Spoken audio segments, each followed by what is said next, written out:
Welcome, everyone. We're back. Some familiar faces joining us later, but for now, we're squashing the beef. We're burying the hatchet, we're wiping the slate clean, and we're signing a peace treaty. Because I've been up to a bunch of I've been up to stuff, okay, and I've been bothering people on the internet, and it's time to strike back. It's time to have no mercy. No, just kidding. This is all extremely low stakes stuff. I'll be posting the join link later for people who want to hop on. But first, so as you may know, I made a moral argument video a while back. It's like 2 hours long, and then there was a response video to it that was really, really low effort, low quality. People are saying, "What drama?" Well, I'm filling you in right now. But we're squashing the beef, though. It's not going to be drama for long because we're burying the hatchet. Unless you guys have questions about other drama that you want to ask me about. So yeah, let me just share what I saw the other day. These are the people who made, this is the guy, I guess, who made the response video to me, which was very bad. And yeah, I mean, it was very low effort, low quality. So was my response, but my original video was not, okay? And my response video featured a brilliant Seinfeld impression. So, you tell me if it's low effort or not. So I'm going to read this this very sad message, which says, this is from MJ. Emerson Green ridiculing us in front of thousands was pretty awesome. Don't worry, we'll be matching his energy. And we won't wait 6 months before releasing our response, which starts Monday. After editing, it should be out in a week or so. Ontology versus epistemology. Yes. God damn it, did I mix those up again? No, stay enemies with anyone who thinks differently than you. Well, they did more than think differently than me. They criticized me, and that's why I can't forgive them. But anyway, I like how he says we won't wait 6 months before releasing this. Like that was somehow a shortcoming of mine. Like, dude, there was a big part of me that didn't want you to see this. Like that's why it was behind a paywall for months and months, and then I just quietly released it on my podcast feed because there's like no overlap between the podcast audience and the YouTube audience.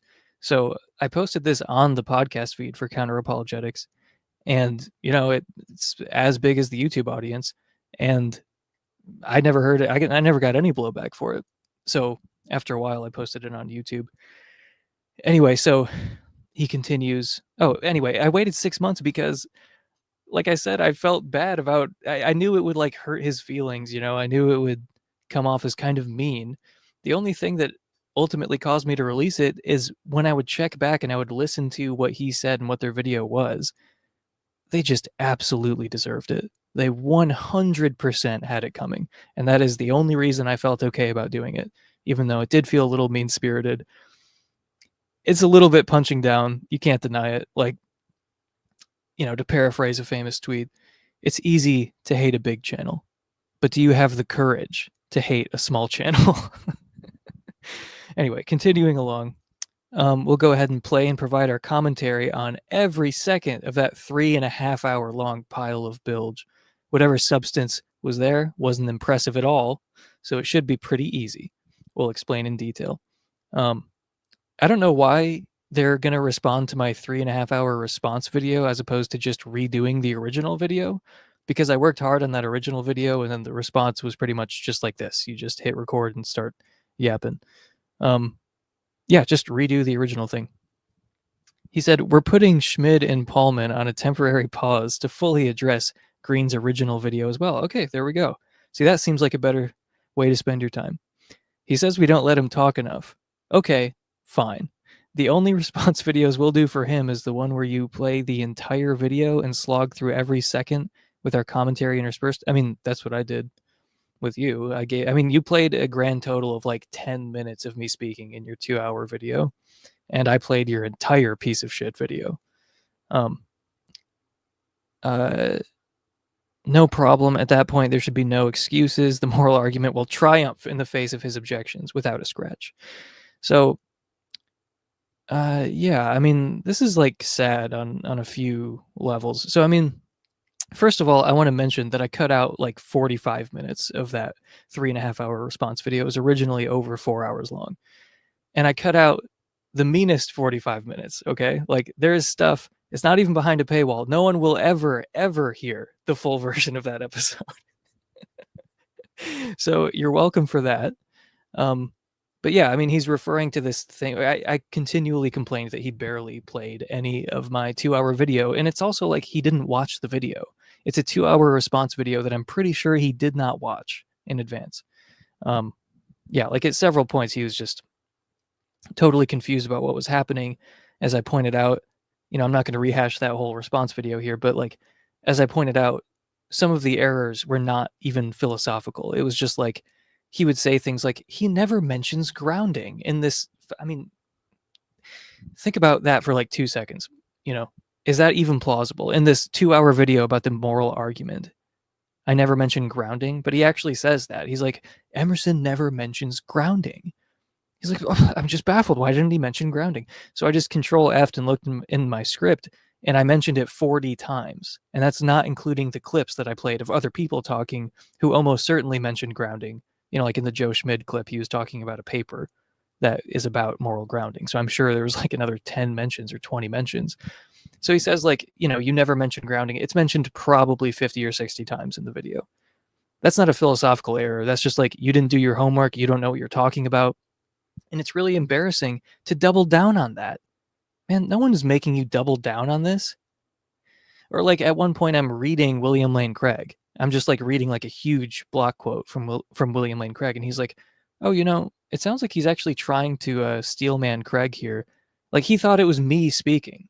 Like he didn't even know who was speaking at that point in the video. There are multiple mistakes like that. Okay, so it's not just the philosophical errors. Like, okay, well, he's a divine command theorist. I'm a moral non-naturalist. So there are going to be disagreements. Like, yeah, sure. I mean, I'm right about those too, those disagreements as well. But no, I mean, like there are just straightforward misunderstandings on his part. And it's just really pathetic to double down on that, man. No one's making you do that. You don't have to double down. You can just admit that you're wrong.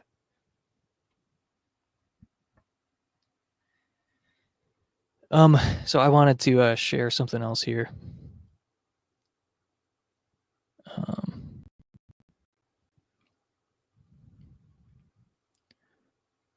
Share screen.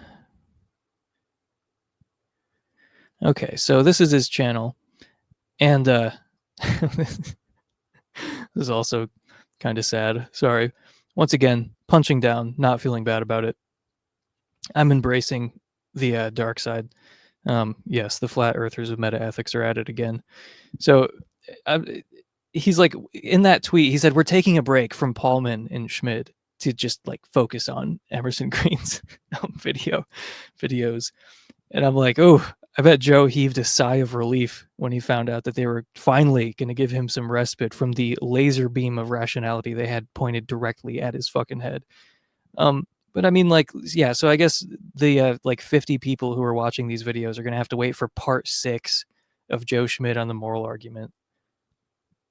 I don't know. I mean, I'm a small channel, but like it gets below a certain point where it's like, what do you, I mean, obviously they're doing it for the love of the game. So I respect that. All right, David Paulman's in here. He says, their responses to my video on the moral argument have been garbage too. I appreciated your response. Yeah, I mean, yeah. Tell me about it, man.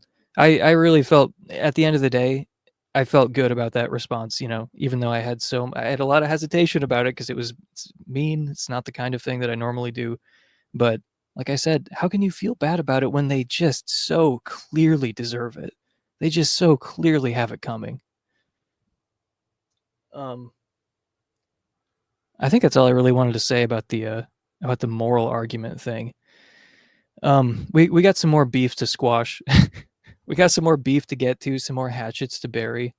You might argue that I did a bad job of burying the hatchet on that one, so I need a second try.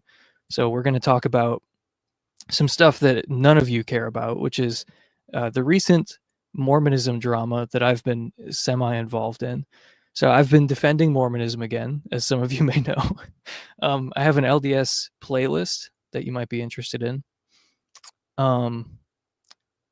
Here, let me pull up the right video here.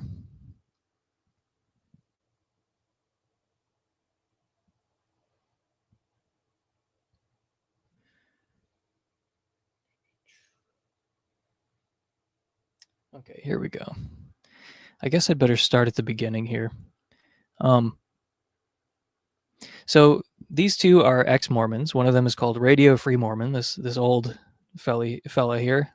And we got Colby Reddish over here. Apparently they're both lawyers. Yes, it is a very unhealthy addiction. I'm trying to look at the number of people viewing. Yep, okay, cool. 7 people dropped out as soon as I started talking about Mormonism. Fair, but you know what? I have the talking stick right now, so I'm going to talk about what's on my mind. So Alex O'Connor had on this guy named Jacob Hansen. He is a Mormon apologist. He debated Trent. No, do not take my talking stick away. He debated Trent Horn. That was a great debate. It was on Matt Frad's channel. So yeah, Jacob Hansen versus Trent Horn. Check it out. Oh, and if you haven't seen Dustin Crummett versus Joseph Lawal, that is a great debate as well.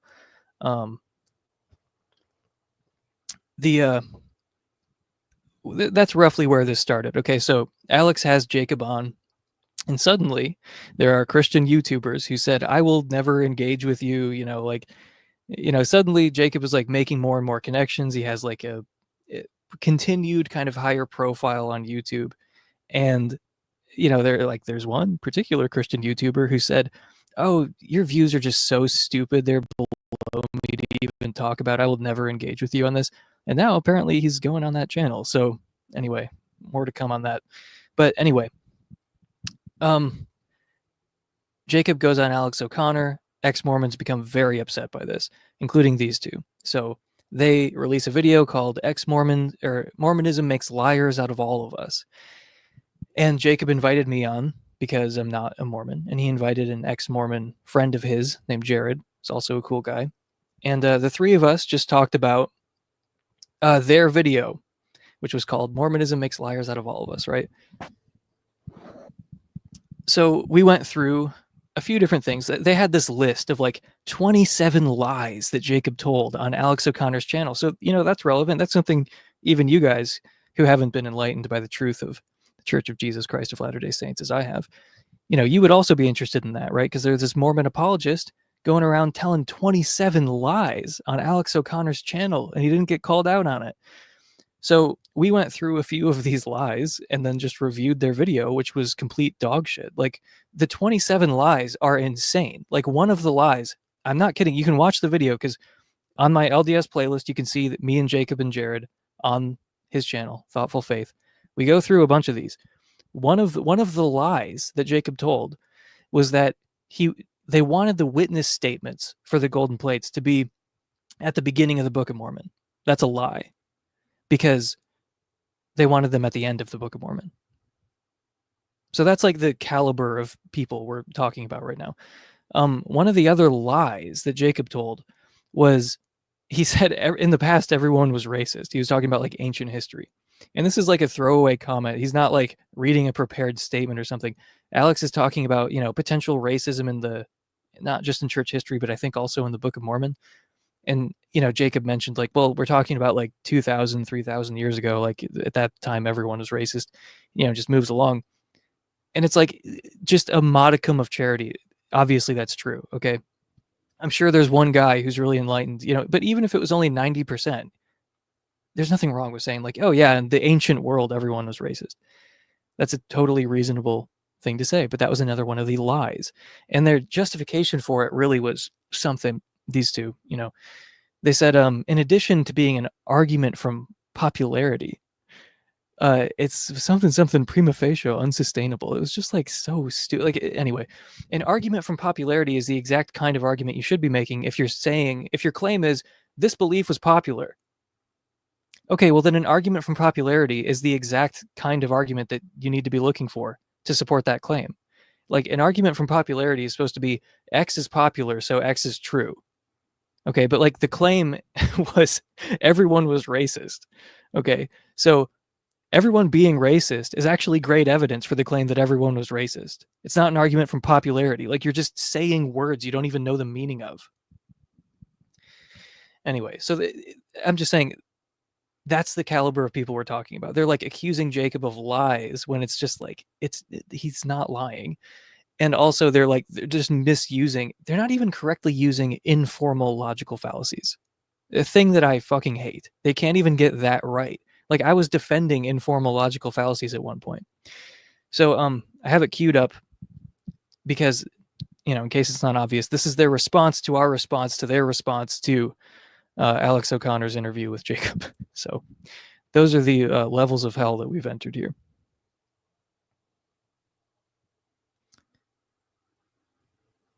What we say is accurate. This is like what we have experience doing, is doing this type of stuff, right? You're going to the actual words. We're having a moment in court where you're asking the court reporter to read back the transcript. I am. And I'm gonna play the part of court reporter where you're distilling down Jacob's argument and you say, you're saying the church is so good, or the organization is so good, or the political party is so good. Sorry, I have to pause here because David is saying, waiting for you to wreck me on dualism. Dude, I'm pretty pro dualism these days. I don't know if you've been catching up on my channel lately, but I talked to Ralph Stefan Weir for like 3.5 hours, and I'm going to have him back to debate the interaction problem with a physicalist. But yeah, I'm pretty pro dualism. I'm still ultimately in favor of some kind of consciousness only monism, but I don't think dualism is ridiculous at all, unless we're talking property dualism or epiphenomenalism. But no, substance dualism, I'm totally down with it. Okay, so a little bit of context for this this stupid video that I forgot to mention. I had this little spiel about how they don't understand logical fallacies, like informal fallacies. And in general, these two were both extremely butthurt, but especially Radio Free Mormon. Yeah, I mean, ultimately, that's why I wanted to talk about it, because RFM seems extremely butthurt by comments I made in the video. So they are currently responding to me, who they said looks like a nerd, which, okay, yes, guilty. They also said I looked like someone named Sherman or something. It was like an old cartoon I'd never heard of, but kind of guilty on that. Guilty on both counts, okay? Because he's like a redheaded dork with glasses that look like mine. Anyway, so they're talking about how, oh, I'm being unfair to them because Colby says that we make an argument from consequences at some point. Mormonism has all these good effects. You know, like I just read just right before we went on stream, coincidentally, that Mormons donate more blood than anyone, like to the Red Cross. Like there's no group that donates more blood than Mormons, I guess. But there are all these like pro-social effects. You can read about it on Jacob's blog. Like, yeah, there's a lot of measurable like good outcomes that seem to result from, you know, the Mormon religion, okay? And they're saying, oh, that's an argument from consequences because, you know, just because it has desirable consequences doesn't mean it's true. And then RFM says, and why is that, Colby? And Colby says, because when you're making the argument from consequences, you risk mistaking correlation for causation.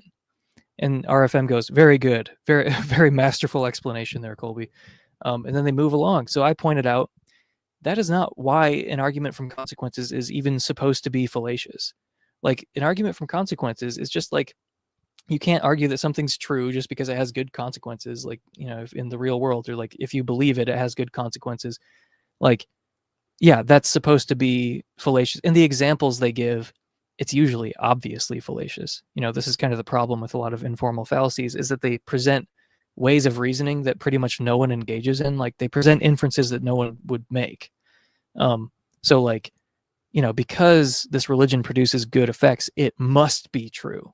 Well, I mean, yeah, that's obviously fallacious, but no one in history has ever argued like that. Like truly, it must be true, because I don't think anyone's ever made an argument like that. Or my favorite example is ad hominem, when it's like, oh, this person's arguments don't make any sense because they smell bad. It's like, is there anyone who thinks that's a good inference? No, nobody reasons like that. No one's ever been tempted to reason like that. The thing is, there are inferences that sort of sound like these informal fallacies that are not bad inferences. Like, for example, you can make an argument that sounds like an ad hominem because you're talking about the source of the argument or the source of a piece of information. But sometimes there are relevant details about the source of the argument, the source, you know, so like if you're talking about Shell Oil releasing information about, oh, climate change isn't a big deal or something, or tobacco companies funding research that smoking doesn't cause cancer. Okay, well, that is relevant information, like their material interests. That is relevant information about the source of the argument. Okay, but that does sound like an ad hominem, and yet it is a good inference. Okay, so that's one reason why I say informal fallacies just don't matter. And it's the same thing with the argument from consequences. It's like either no one reasons like this. This is like a caricature of how people reason, or it's not really a bad inference. So yeah, I mean, like, I think the meager moral fruits argument is a good argument, and that sounds like an argument from consequences. Yeah, and I'm happy to defend that. So Colby is upset that that I really keyed in on the correlation causation thing, because again, RFM said, why is an argument from consequences fallacious? And he said, because you run the risk of mistaking correlation for causation, which is just like hilariously wrong. It's like it's almost in the name. Like, we're talking about an argument from consequences. Like, it's almost implied that there's a causal link. Okay, you wouldn't say, well, I was making this argument that Mormonism is good, therefore it must be true. It has good consequences, therefore it must be true. But then I realized I might be running the risk of mistaking correlation for causation. Like, you could just say, here's a possible world, and we're just stipulating that Mormonism causes you to be a better person. Like, you join a church, you read the Book of Mormon, you join a Mormon community, suddenly you're a better person.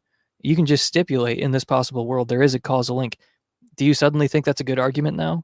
No, of course not. Like, if you're really alleging this, argument from consequences kind of critique, then it doesn't matter if there's a causal link. The causal link doesn't help at all. But it's kind of implied when he's saying, oh, correlation, causation. Oh, there might merely be correlation here, not causation. Well, even if there was causation, it would still be a bad argument by your lights. So again, it's just wrong, and it's like, it's a really baffling mistake, at least to my mind. So I brought that up, and then I went on to defend the moral fruits argument, right? And anyway, so that's where we are in this video, and he's upset about my reaction to him. So good. It has good consequences, therefore it must be true. Textbook argument from consequences. We usually don't talk about political parties as being true, so we'll keep it to religions, okay? It produces such good things, it must be true. This is a non sequitur. It is a logical fallacy. And why is that, Colby? I'll let you explain before you do this. And I say, yeah, it's because things are fallacies if the argument does not relate to the truth of the actual claims. Notice, Emerson completely omits that. He only wants to focus on the 3-word misspeak at the end. He just completely throws this out the window. It's like he's nipping you by the ankle. Yeah. And then he says, and so the reason that an appeal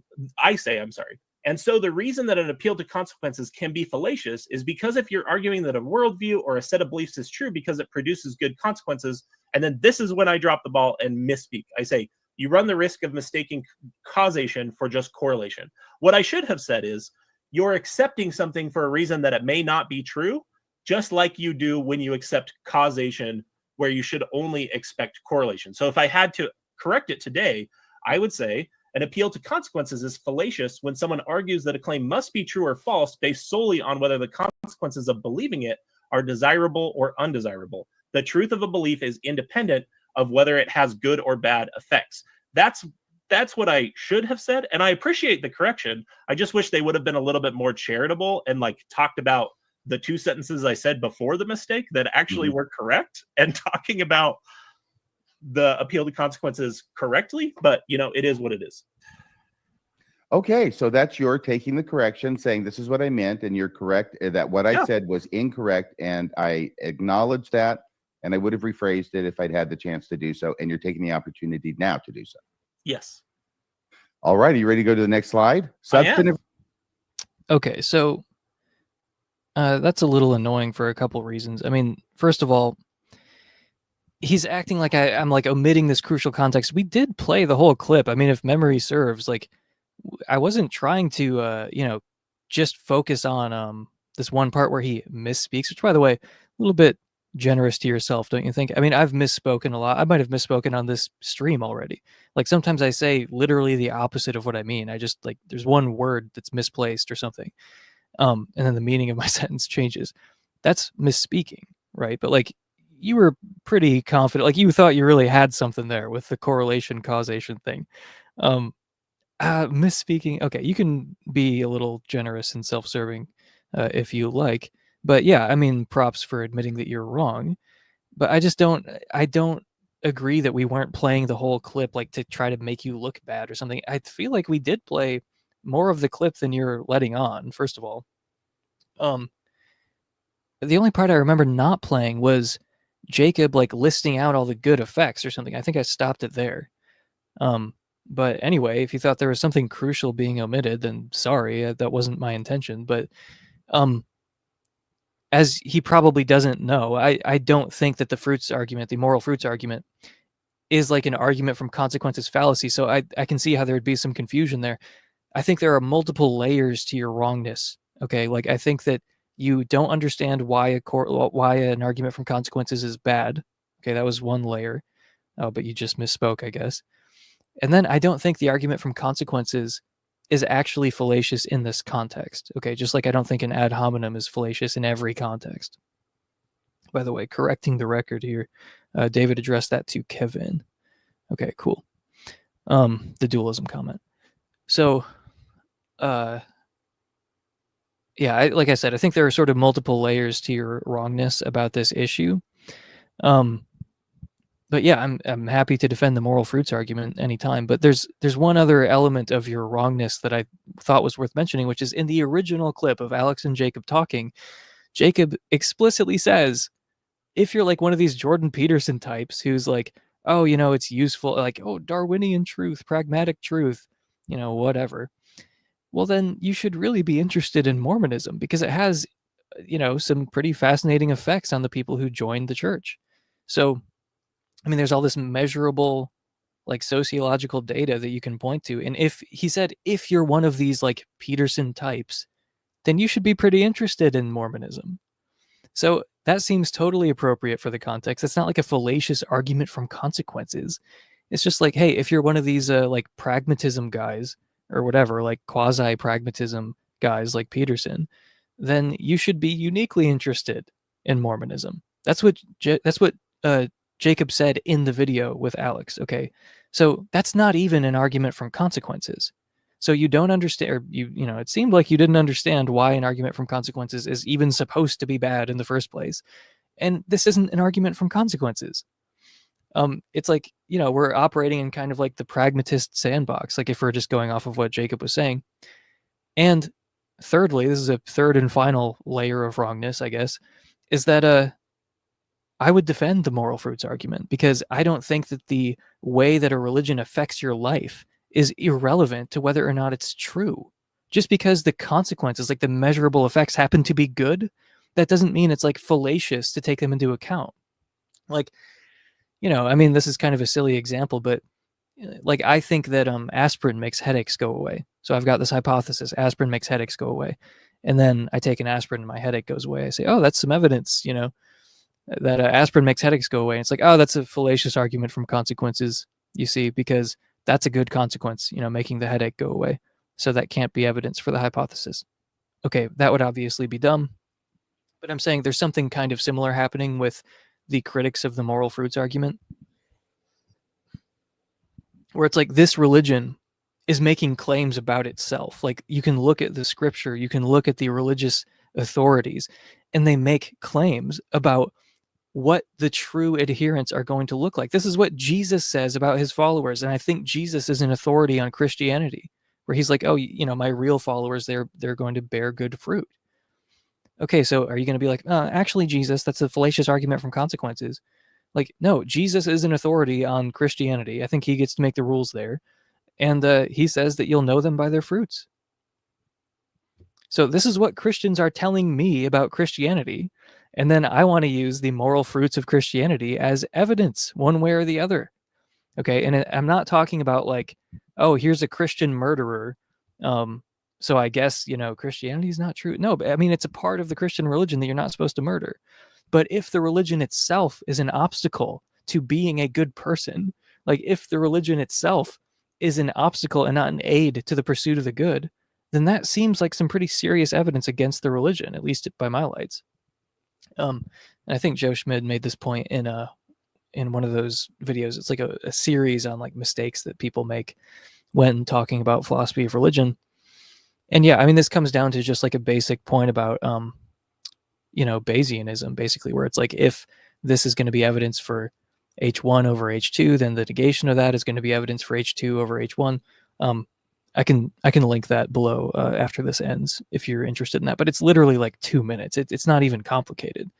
So anyway, there could have been some confusion on Colby and RFM's part there because, because you had 3 people on stream who were saying 3 different things. Like, I don't think that Jared has my view of this argument, and I don't think Jacob has exactly my view of the argument either. But anyway, all I'm saying is, sorry, there's a fly buzzing around here.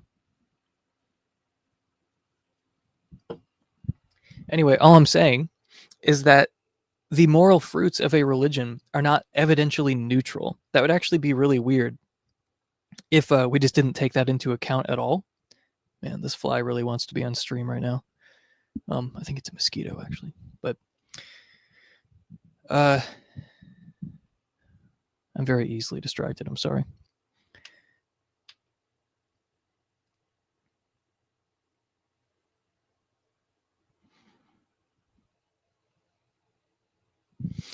Oh yeah, so these religions, they make claims about themselves, about what their adherents will look like, and if the religion says, the adherents to this religion will behave like X, Y, and Z, and then you go out and you see X, Y, and Z, the idea that that's just like irrelevant.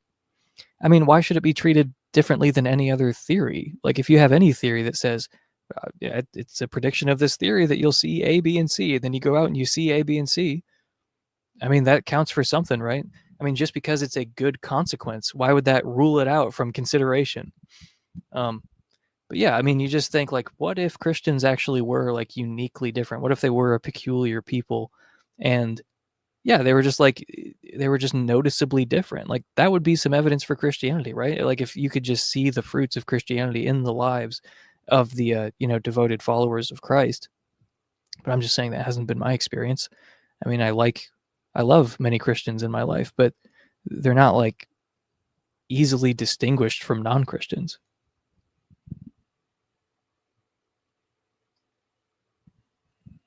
Oh, well, thank you, Gravity Fallout Pines. Yeah, actually, speaking of this, a lot of people have asked me, are you ever going to criticize Mormonism? Yeah, at some point I will. So, like I said, I have that LDS playlist, where I have a couple appearances on Thoughtful Faith. Those are worth watching, I think. And I think, yeah, in the near future, I'm going to make something about finite theism, because Mormons are finite theists.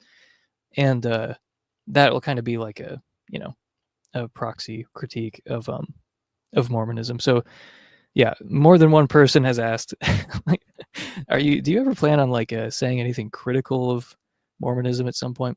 I guess, like I explained in the interview on the New Heretics podcast, imagine that you were in a world where every time you brought up Catholicism, everyone first laughed and then brought up like 5 scandals related to the church, and they clearly didn't know anything else about Catholicism, except like, oh, do you know this Pope had prostitutes, and do you know they used to like burn heretics, and they still think they have the right to do that even today, even though they don't. They don't do it. They do believe they have the right to do it.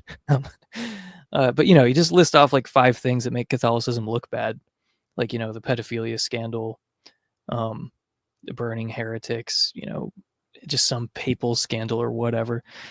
I'm just saying, everyone laughs and they say, oh, do you know they wear magic amulets? And then they list off 2 or 3 things that make Catholics look bad, and they just don't know anything else about Catholicism. I'm saying I would probably be defending Catholicism in that world. Okay, like, it just bothers me that people treat Mormonism like it's this uniquely ridiculous religion, when it just looks the same as every other religion, as far as like from where I'm standing, except it seems to produce uniquely good moral fruits. That's one difference.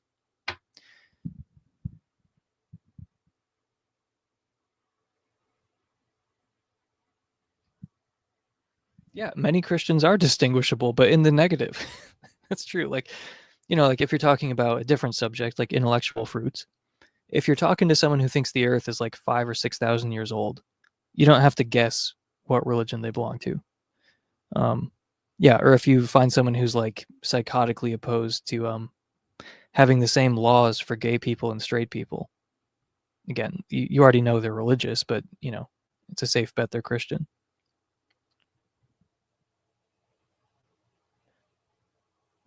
Yeah, even active members of the LDS Church are critical of some things. Yeah. Frank Pickle says Catholic Church is better. Well, Mr. Pickle, you are entitled to that opinion.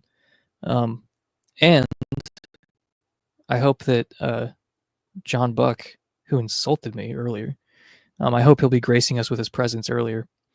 I mean, writer John Buck, more like writer John Fuck. That's because he fucks so much. See, I'm killing him with kindness. He came at me with an insult, and I came at him with a compliment. Catholic, by the way, but he's banned, so maybe he won't be on the stream. I don't know if that's true, Roberto. Women being inferior is a doctrine, de fide doctrine. I don't know what that means. See, this is John. This is why I need to come on so you can explain all these made-up Catholic terms to me. I sent the join link in the group chat. I can come on you and God damn it.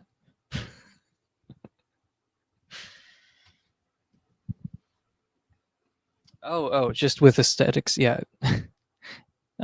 Okay, I see what you mean. Yeah, no, the Catholic Church has wonderful aesthetics, really beautiful buildings, beautiful art. They do wear silly costumes that I'm not fond of, but yeah, the art and the architecture is like, yeah, it's unparalleled, really beautiful. Mormon temples are also beautiful, and you know the Eastern Orthodox churches also. But you know, I mean, you go around to Rome. There he is, my enemy. Hello. Sworn enemy. Is this my 12th time on your channel now? We're way past that. You're in the 20s by now for sure. Nice. Okay, I'm giving Frank Pickle the chance to correct because he egregiously misspelled aesthetics earlier. So I'm allowing him to correct himself. But yeah, I was just complimenting Catholicism on its beautiful aesthetics and you know, just art and architecture. Mm-hmm. And literary output as well. And dude, like the number of like exceedingly good philosophers that just happen to be Catholic is somewhat surprising. I mean, I don't know. Yeah, there's like find out. Are you referring to the fat Italian? Because he's not a good philosopher. I mean, think of it. Like, who else around that time? You got like Avicenna is like you said. I don't know everything. What did Avicenna say? I guess I don't know. I'm saying at the time he was like innumerably much better than anybody else. Yeah. I mean, okay, he was a good philosopher, but he was still wrong about everything. Which is, you know, I mean, most philosophers are wrong. At least he's wrong about it in such a way that it's very clear as to where his mistakes may be, if he really is mistaken. So, as it is, I hear a lot of people saying he's wrong without saying how. Yeah, Protestant aesthetics. I mean, it's just a joke. There's no. I mean, yeah, come on. It is literally a Pizza Hut. True. Seems like you get on more drama on X, my favorite app, X. Dude, I'm probably still a few months away from unironically calling it X. I just can't deal with it. It's the dumbest name of all time. But okay, fine. True, I do get in more drama on X, the everything app, than I do on YouTube. That is absolutely true. What about you, John? I haven't heard from you. You just disappear. You get a girlfriend and I don't hear from you for like 6 months. I'm so happy. Why was I on Twitter for so long? Why am I talking to these miserable people? Yeah. No, I've been wanting to get back into writing. So I've been doing a little bit on that. I have plans to do a written debate with Truth Teller. Potentially. Yeah. So I'm looking for hoping to get started on that, but that's the thing. It's like I'm a very slow moving train. Once I get going, then I might actually make some progress. But as of now, it's still in that trying to rock the train back and forth just to get it going. Yeah. What is a de fide doctrine? De fide means it's from the faith. So I'm guessing what they mean is it's something that you as a Catholic are committed to accepting. Like there's certain doctrines that are not requirements, I guess, or like are not definitive doctrines of the church. But I'm guessing what he means here is just a dogma of Catholicism. Is it a dogma of Catholicism that women are inferior? I mean, that's just something natural reason tells us. That's all. You're right. I'm trying to give you some evidence for Catholicism. They're like, okay, Yeah. they got this one right. Fine. Broken clocks. Yeah, exactly. Yeah. No, I'm pretty sure that's not a dogma of the Catholic Church. Okay.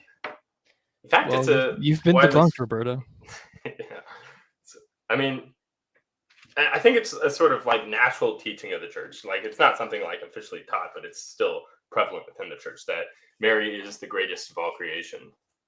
Mm. So, they're not considered inferior, because they can't be priests, right? right. They can't be priests because the priest is a symbol of God. And so the church is supposed to be, the church is represented as primarily female. So when you have a representative of God, it's required to be male when acting towards the church.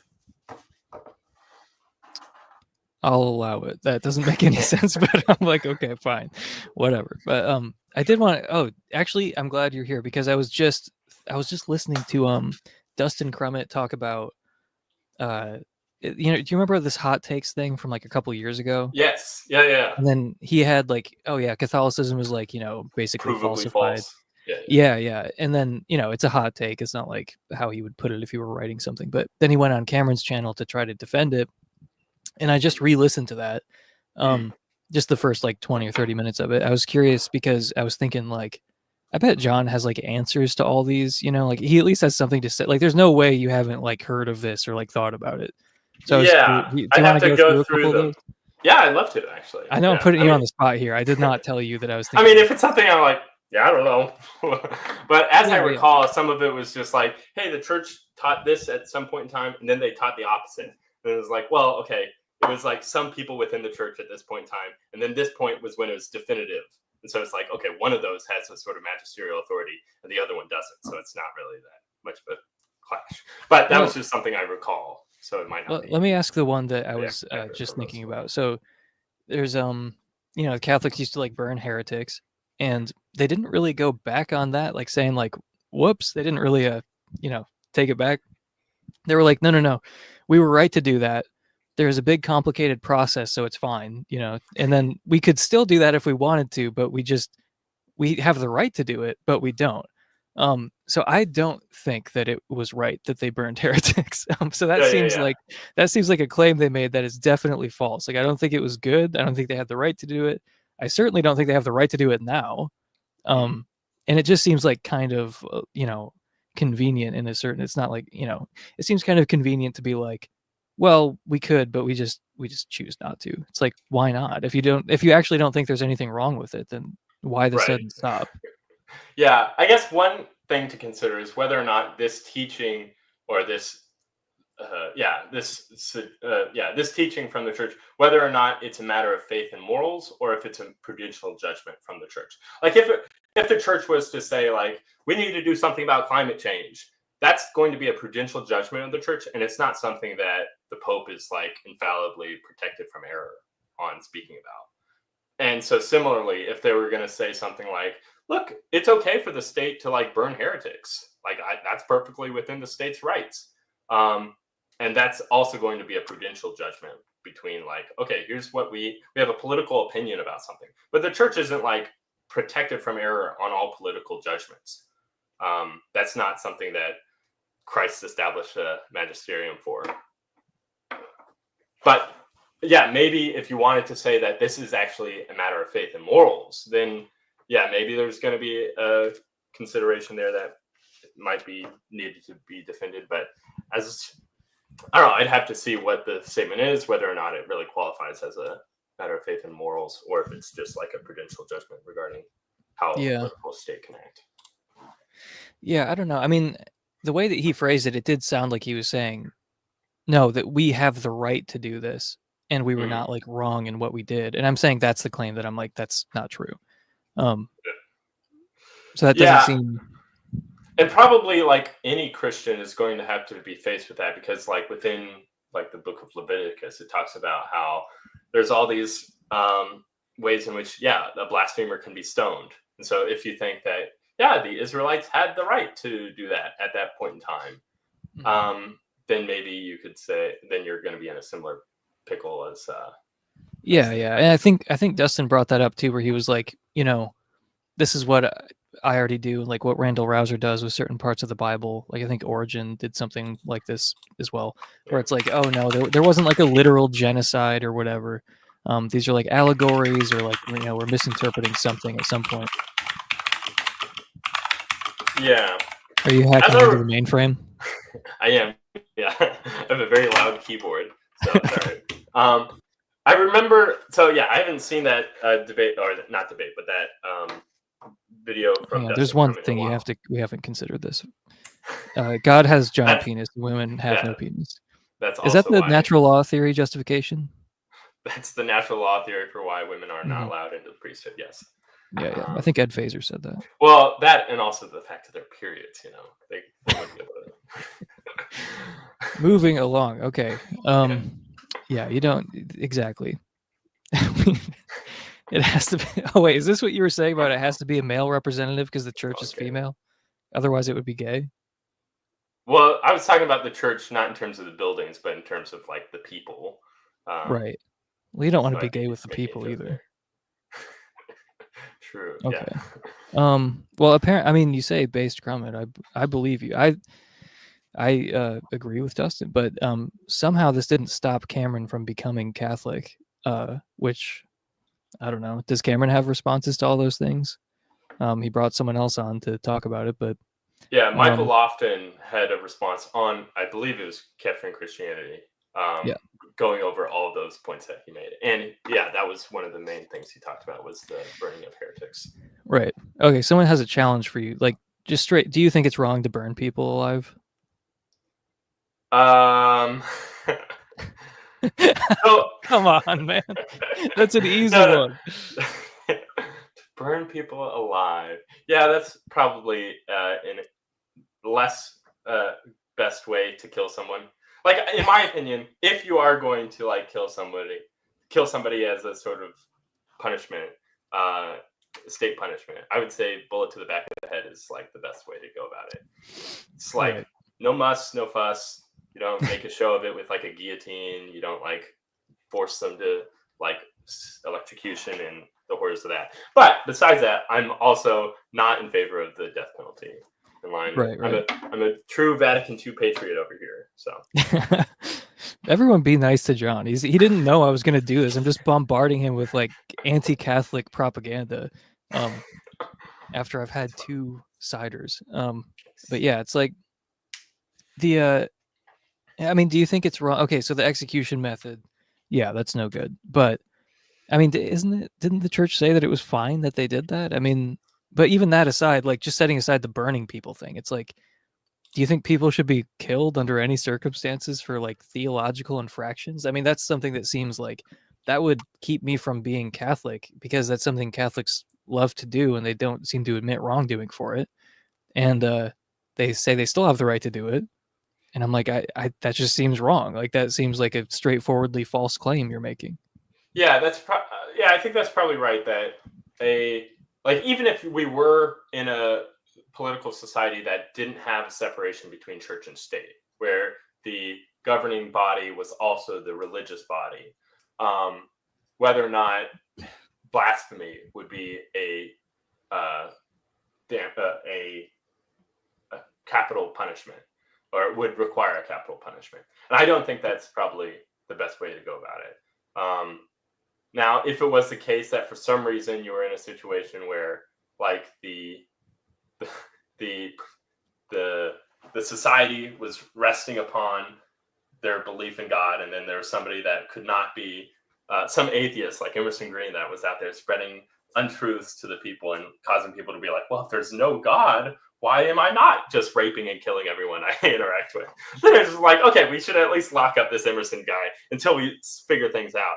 And if you're not in a situation in which you can't actually lock him up, and then maybe it's like, okay, Emerson, come on, let's go to the back of the woods, okay? But We're having a big campfire. Just for you.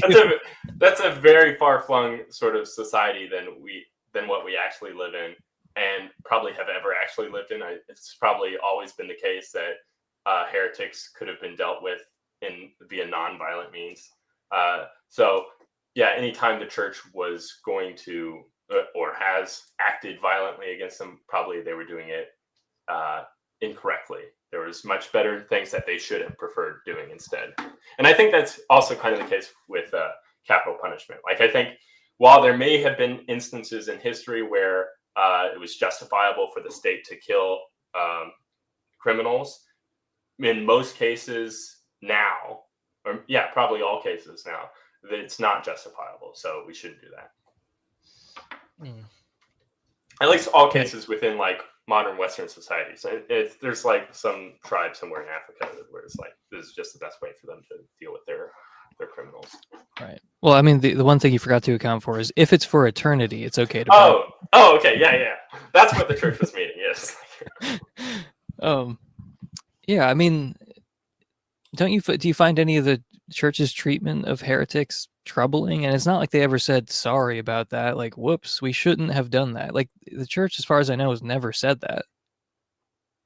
There has been some. Oh yeah, the church has like gone back on its treatment of Galileo. That was something. Oh, that's right. Yeah. Recent. And to be fair, it's not like Galileo was actually tortured. He was just his house arrest, wasn't it? In his faith. Yeah. And so like he was given the opportunity to recant, and he was like, no. And they was like, okay, well, you're calling the Pope an idiot in your writing, so it's like maybe you're gonna be punished for that. And it's the Pope was an idiot for what? For teaching that the Earth didn't travel in a perfect sphere. Oh, or a perfect. Well, I mean, circle. He was right. Was Galileo's position. Galileo's position was that it was a perfect circle, the orbits. Whereas people were like, "Well, I don't know about that. That doesn't seem to match up with some of." It wasn't the geocentrism, heliocentrism stuff. Well, that's also it. But there was other people that was like, "Okay, if it were the case that Galileo was right, then we would see these things, but we don't see those things." So it's like, okay, Galileo wasn't really in line with the evidence up until the point where it was like, okay, it's not perfect circles; it's flattened ellipses. We're gonna have to even the score, and you're gonna have to like ambush me with a bunch of anti-Mormon propaganda. My cherished religion. Well, okay, yeah. Let me see if I can pull this up real quick. Okay, how do you answer? You feel the this? burning? Yeah. I haven't actually read this yet, so I feel I'm certainly not equipped to challenge you. I guess most of my initial objections to Mormonism is just in terms of its theology. Because, for one, I'm not a materialist. It seems like Mormonism has a pretty strong basis in materialism. So that's kind of why I'm not drawn towards it. Another reason, I'm a pretty staunch defender of classical theism. I think that God is all-powerful, since an all-powerful God is going to be much better capable to explain the data than any sort of finite God. I also don't think the world is, I guess I don't think the world is finite in terms of its history due to philosophical arguments. I'd be okay. It's possible that the world is infinitely in its past. But I also think that God is most fundamental to reality, whereas it seems like on Mormonism, God and physical stuff are both co-fundamental. And I think it's just a more parsimonious view to say that there's one most fundamental thing, and it's God, and then physical stuff and souls and angels and stuff like that are all out from God. Those are at least those are all theological objections. That's not a historical objection. Yeah. No, that's fair. I mean, I think the materialism point is the only one I would really quibble with. Okay, yeah, so you don't believe in a past eternal universe. You think the universe began to exist, right? Yeah. Okay, so that's something that Mormons do believe in an eternal universe. Finite theism versus classical theism. I've been trying to write something critical of finite theism to because I've been kind of entertaining it a lot and haven't really said anything critical of it. But yeah, I think finite theism gives you a new resource with explaining lots of, it's complicated. There are trade-offs, and I don't think it's an easy win by any stretch. Okay, but it does give you one extra little resource for explaining evil, for instance. But what was the other thing? The materialism thing. Yeah, it's like, I mean, Mormon materialism is like super weird. Like, I've been trying to learn more about this, but they believe in like some kind of stratified materialism where, okay, yeah, like you have a material body, and when I say material, I mean it the same way every materialist means it. But then you're also composed of this thing called spirit matter, which to me sounds like a soul. Okay, but like it's not for some reason. So it's matter, it's spirit matter, but like, yeah, it's eternal, it's necessary, you know, like I think on the Mormon view, God is a necessary being, but like so are you, and so am I. Like everyone's a necessary being, basically. But yeah, it's like, okay, so yeah, they're materialists, but it's just a super weird form of materialism. I don't quite get it. Gotcha. Because yeah, I'm obviously not a materialist in that sense. Right. Yeah, and that's a funny thing too. Is like Mormons' sort of system of theology is kind of fluid, because like anything that the Mormon Church taught at one point in time could theoretically be abrogated, and like the newest prophet be like, okay, yeah, that stuff that was taught before, that was just something that helped us gain insight into where we are at now, and so we're going to sort of change the church's teaching on this. That's like in line with like past history of the church's teachings before. So even if it was a case that in the past the church taught a sort of hard-nosed materialism, it could be like, okay, well, by matter, we don't necessarily mean like the physical stuff that science tells us about. It could be some other type of matter, like spirit matter, or like maybe. Well, that is doctrine, that the spirit matter thing is like, that's the only thing Joseph Smith said about it, is like there's spirit matter, which is like Joseph Smith isn't infallible though. No, but it is what he said is in Doctrines and Covenants. Right, but all the Doctrines and Covenants aren't infallible. Yeah, I don't know. I guess they're not. Yeah, I mean, like, doesn't the Catholic Church have a similar thing about like a living tradition? They use the word living at some point. Well, yes. So the Catholic Church is like different tiers. There are the dogmas of the faith, which are infallible judgments, whereas there's also the regular teachings of the church, which is subject to correction. So yeah. It's a living what though? What's the living word tradition? That comes up? Yeah, okay. Yeah, or a system of teaching that has not yet been infallibly defined, or is not yet definitive. And so it seems like on Mormonism, basically all of their doctrines are basically subject to correction, or it's like they're all fallible in some sense. And I see some Mormons sort of like advocating that as like, yes, I'm really happy because like I live with my church community, or my church theology is always updatable if needed. Yeah, I tend to see that as a strength too, because I don't know. I mean, every religion has some kind of like progressive element built into it where you can change stuff. But like, yeah, the fact that they have like a more radical view of it, it seems like if Christians believe what they say in many other contexts where I've heard apologists say, like I've had apologists say to me personally, they're like, well, when you have a 5-year-old, you know, you talk to them one way, you say certain things to them, but then when they're 10, you say other things to them. And it's not that you're like lying at a different point, but like you need to update. There has to be like progressive revelation when you're talking to your 2-year-old versus 10-year-old versus teenager versus like adult child, you know, and like that's God's position. So he offers this like progressive revelation because things change. Like the ancient Romans don't need to hear the same exact thing that like contemporary Americans need to hear. So it kind of makes sense that there would be like some progressive part of it. Yeah, it is kind of funny though, because I think there is this sort of deep desire for some sort of dogmatic, definitive judgments made by the church, even within Mormonism. Because like there was some podcast that I was listening to where Jacob Hansen was talking about Mormonism, and he was saying that like, okay, there's at least something that if the church suddenly like changed its position on, I would be like, okay, this is not the church. Like this is his sort of like falsifiable component to Mormonism, and it had to do with like gay marriage. And so that's just says to me, it's like, okay, that's great. Yeah, and for him, like that is his like essential doctrine of Mormonism.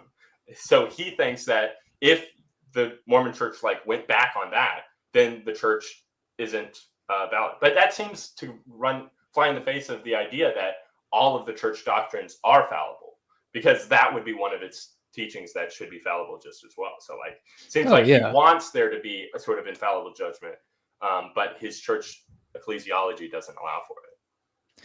I mean, I don't agree with Jacob's view there, but like I think the reason he picked that one is because it would seem like a pretty clear instance of the church just kind of bending to the will of the world, you know, where it's like there's this thing from outside the church and then it ultimately changes the church as opposed to like the church remaining resilient. Because like obviously if you read like it's not just Mormon doctrine, but like Christian doctrine in general, like there's no way to justify gay marriage. But I thought that was like, the virtue of Mormonism is that it modifies itself in response to the secular insight. No, not responding. It's not modifies itself in response to like, you know, secular changes in the world. It's just like God wants to tell you different things when you're in different circumstances. That's the advantage that I see.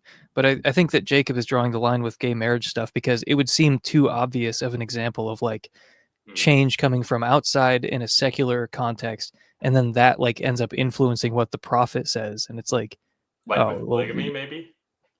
Well, I mean, polygamy was not smiled upon when they were practicing it. Like it was always this thing that I mean, like they were like violently persecuted for that.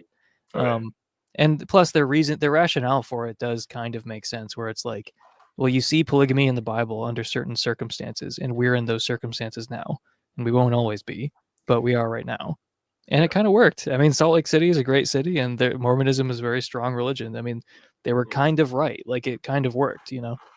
Yeah. I guess, that's a way in which Jacob could like say that it's not the case that this is a sort of infallible judgment of the church. It's just that like, look, while our sort of Mormon theology could theoretically allow for this, it's something that for him personally would tell him like, this is not a natural sort of development. Rather, it is something that's like. Well, don't you think it would be like obviously not coming from anywhere other than just pressure from like the secular world? Like I think that, I mean, I'm just kind of guessing what Jacob thinks about this. I don't want to like speak on his behalf, but I'm assuming that's why it's more of a line in the sand, because it would just seem like so obvious that this is not really coming from God. This is like coming from secular pressure, like from the world. I guess my only point really was that like, if he thinks that there are certain things that the church teaches that could not be modified or updatable, then it seems like he's suggesting that there are some infallible judgments made by the church. But the system of theology that Mormonism holds to denies that there are any teachings that it has that are infallibly made. Well, I remember Joseph Lawal saying that like it's not like the prophet could reveal that God doesn't exist or something. So I mean, there are some boundaries. Okay, yeah. I wanted to put this up because I want to check this out later. Someone listening, Gabriel, debated Frank Turek on the moral argument on his latest stream. That's funny. Yeah, I'll try to remember to check that out later. Cool. Okay, so thank you. I think it kind of feels like a waste of talents to spend time. That's true. Grappling with Mormons or William Lane Craig Divine Command Theory. I guess not, because it's like Mormons are underrepresented in terms of like philosophy, and moral arguments are overrepresented in terms of philosophy of religion. So, yeah, I mean, like I said, thank you. I think, but like, I mean, I'm just doing what's interesting to me. I'm happy to talk about divine command theory and defend Mormonism. I don't know. I'm having a good time. Yeah, from your response to Democracy of the Dead, and you probably mentioned it in the longer version. It was only, that's the thing. I have to like rewatch your stuff multiple times for it to like actually sink in, you know, for the brainwashing to take effect. Is your point though that like on divine command theory, things are not intrinsically right or wrong? They're only extrinsically right or wrong because it's based upon some outside thing, that being God, whether or not God commands it. And so if a theist wants to say that, yeah, murdering a child is intrinsically wrong, they have to deny divine command theory. So it's like, oh, okay, well then that's a good reason to reject divine command theory then. Because things are intrinsically wrong. Oh yeah, I mean, it just seems like yeah, like torturing a baby for fun, to use everyone's favorite example in these discussions. Yeah, it's like I think that if that's wrong, it has to do with facts about the baby and me and like the act. Like those are plausibly the things that make it wrong. And then if you just remove God from the equation, it's like all those facts still obtain. So I mean, it still seems wrong to me. And that's, kind of my position in a nutshell. But yeah, if you accept divine command theory, you can't say anything is intrinsically wrong. Like human life is not intrinsically valuable. You can't say it's intrinsically wrong to like torture a baby for fun. It like its wrongness really does depend on this thing that's totally outside of you and the baby and the act. It's like this seemingly unrelated metaphysical question. Like that's what determines like whether or not it's bad. Which seems like Alex Malpass pointed out, you could easily turn this into like some kind of Frank Turek like talking point where you're just dunking on them. Like, what are you, some kind of monster? Like you don't, like you just kind of lead them along this path where eventually they admit it's not intrinsically wrong to like torture a baby or whatever. But yeah, someone Roberto asked, it's much better to be committed to the metaphysics of the 7 ecumenical councils, right? Absolutely. Yeah, I don't want to be bound to. I mean, like, it seems like half the work of a Catholic is just like trying to find a way to reinterpret stuff that people said, where it's like, well, okay, that was wrong, sure, but like I interpret divine simplicity like this, and that's why it's not wrong, or something like that. Or like, oh, sure, this is something else that Dustin said, like, the stuff about usury, like you can't charge interest on loans or whatever it was, and then they have the same position for like 1,000 years or something, and then they change it, and then it's like, well, actually, there are exceptions to this rule, and there's no way you could have guessed that there were exceptions to this rule based on what was written in the past. But, and it seems to kind of leave you adrift because it's like, well, there could be exceptions to the rules they're giving me now in ways that I couldn't predict. Just like there were exceptions to the usury rules. Yeah. It seems like they're just going back and forth. Yeah, for any sort of non-definitive statement made by the church, you're still bound to receive it in charity. That means like, okay, even if you think this is wrong, you're not really bound to like accept it, but you're just still bound to like not publicly denounce it, I guess. But there are still also going to be the whole set of Catholic dogmas, which is a great number. And you're like, okay, I'm committed to Mary's sinlessness, her assumption into heaven. I have to believe that Jesus had 2 wills, even though Scripture doesn't like definitively state any of that. And so, it all depends upon whether or not you think that it's a benefit to have a sort of system that resides outside yourself, or if you think that like, oh no, I need to know all these things for myself and figure it out for myself. I mean, it's certainly good to like look into things that you're questioning, but I don't think it's required of you as an individual to like basically know everything.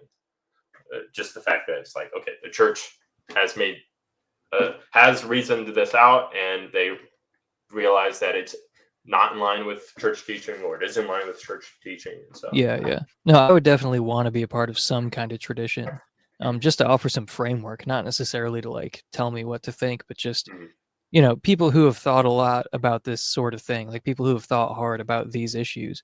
Like I wouldn't really feel obligated to believe everything, which is part of why I don't think I could be a Catholic, because I mean, isn't it like there are certain things that are dogmas, like you have to believe them. But as Dustin pointed out at the beginning of the video, it's like something like 70% of American Catholics are not Catholics in the sense that they accept everything you're supposed to accept as a Catholic. Like 70% of them don't accept transubstantiation. And like that's something you have to believe, right? Like that's not like and I mean there are other things, like you just mentioned some of the Marian stuff. This is something else I wanted to raise because I believe what Dustin said was if the resurrection, if like earliest Christians didn't know about the resurrection, the earliest Christians were like, they just never wrote it down, they never talked about it, that would be really weird. And then it only comes up like 150 years later. But that is the situation with like Marian dogmas, with like her ascension into heaven, I guess, like her bodily ascension into heaven, if I'm getting that right. But yeah, it's like that didn't appear until many, many decades later, and that's a little suspicious in and of itself. But yeah, what do you think about that? Yeah, I think, like, for one, we don't have everything written within history. So if there's some things that we would have expected them to write about and that we don't have it, that doesn't necessarily mean that they didn't write about it. It could also mean that, like, look, it just didn't survive. That's one answer, but that's not a great one. Another thing is to say that, okay, the church typically would write in response to objections. And so there was a lot of ink spilt in responding to Arianism. And that was happening like 400 years after that, after the death of Christ. And so it's going to be, but if there wasn't a lot of like contention regarding Mary's assumption or death or sinlessness, then that's not going to be something that we're likely to find writings of. And also I find it somewhat fascinating that, like, there's so many like relics and locations venerated within Christianity, surrounding, like, I don't know, here we've got the bones of Saint Peter, we have the femur of Saint Andrew, we have the nail from Jesus' cross and things like that. These are all things that, like, are widely spread within Christian communities. I mean, the veracity of a lot of them are surely up to doubt. But, like, do we have any bones of Saint Mary? Like, do we have a place where we can, like, say, hey, we have her bones here? Like, I would imagine, given that within the Christian community, Mary is a highly venerated person, that if the church had her bones somewhere at some point in time, then we would, like, still have them. But as it is, like, we have a location that's like noted as her gravesite, but it's like an empty gravesite. It's not something where, like, there's any bones or reliquaries there. So it's, like, interesting. Like, if it was the case that Mary's body was assumed into heaven, then that would make sense why we don't have any relics of her bones or corpse anywhere. So yeah, that's, like, one reason to think that. Yeah. Maybe. No, that's interesting. That, like, because you Catholics love bones and you love separated body parts. You just cannot get enough of them. You love to rub them on various parts of your body to cure ailments.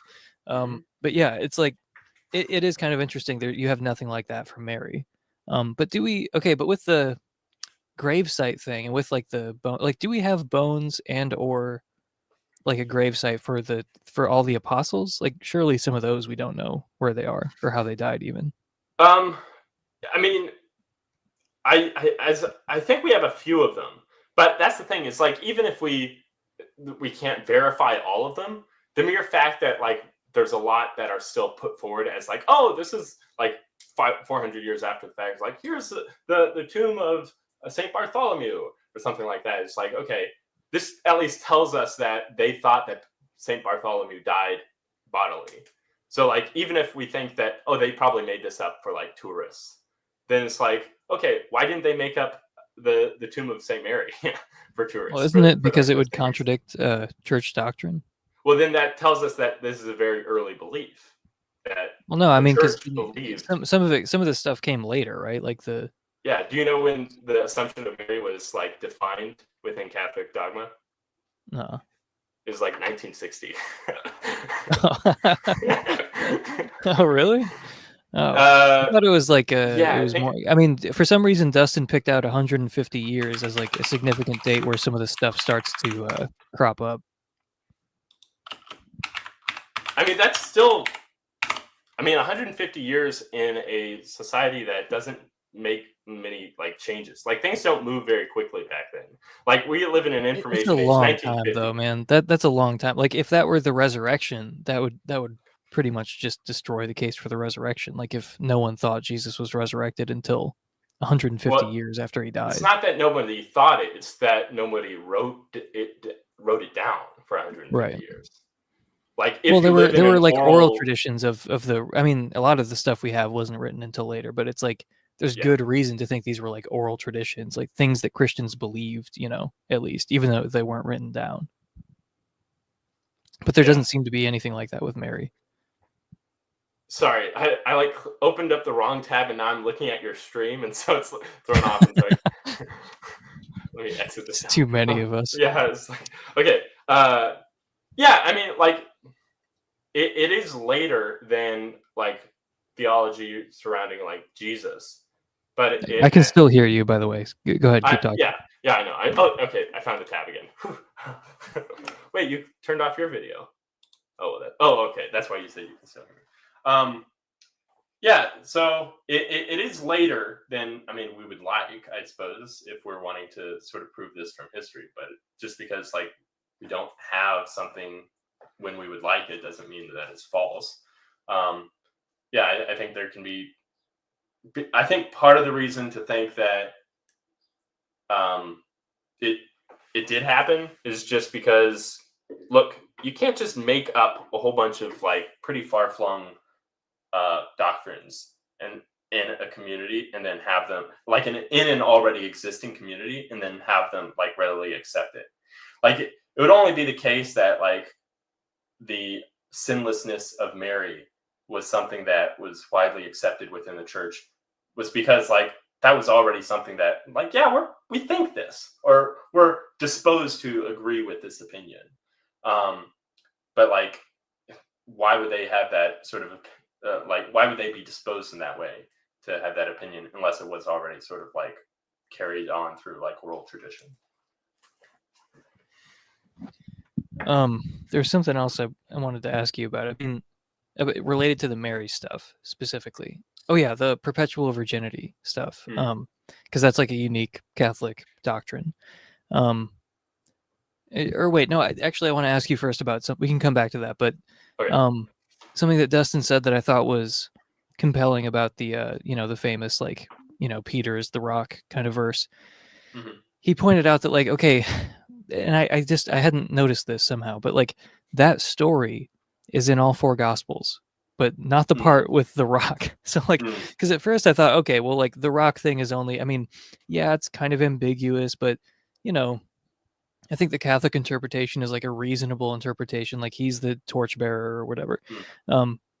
But I guess I had assumed that whole encounter, like of Peter recognizing Jesus as the Messiah and everything, like I thought that was only in one book, which I thought was weird. Okay, but like still, it's fine. But then it's like, no, that story is in all four gospels, but there's not that part where he like passes the torch on to Peter, and like obviously you would expect that to be in there if Peter really is the first pope. And then he mentioned some other stuff like Paul puts himself on the same level as Peter. Like he doesn't seem to think that Peter has some special authority. There's some meeting with Peter, Paul, and James, and it seems like James is kind of in charge. And like you wouldn't expect that if Peter were the Pope. So there's like, some scriptural reason to doubt that Peter is the Pope and that this has all the meaning that we associate with the Pope, today. Yeah, I will say, like, scripturally speaking, it is fascinating how and this is within all four of the Gospels, and I think within Acts as well, that every time that the apostles are all mentioned, like listing them out, Peter's always at the front of that list. So that's kind of interesting that, like, if it was just a sort of random assortment, I mean, you could have anybody. But if it's like for every single time that you're listing out all the apostles, Peter's always at the first and Judas is always at the last. That's kind of, I wonder if there's some sort of connection there between those two.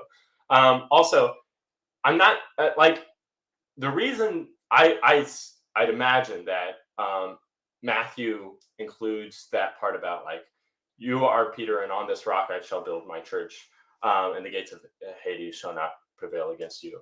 And I will give you the keys of heaven for binding and loosing. I think the reason that Matthew is including that there is because like Matthew's audience is primarily a sort of Jewish audience, and that sort of connection of like, okay, what does this mean? He's giving them the keys to heaven and earth. Like that's going to have some weight to a Jewish audience who understands like, oh, binding and loosing. That's talking about like, what is it that a good Jew is supposed to adhere to?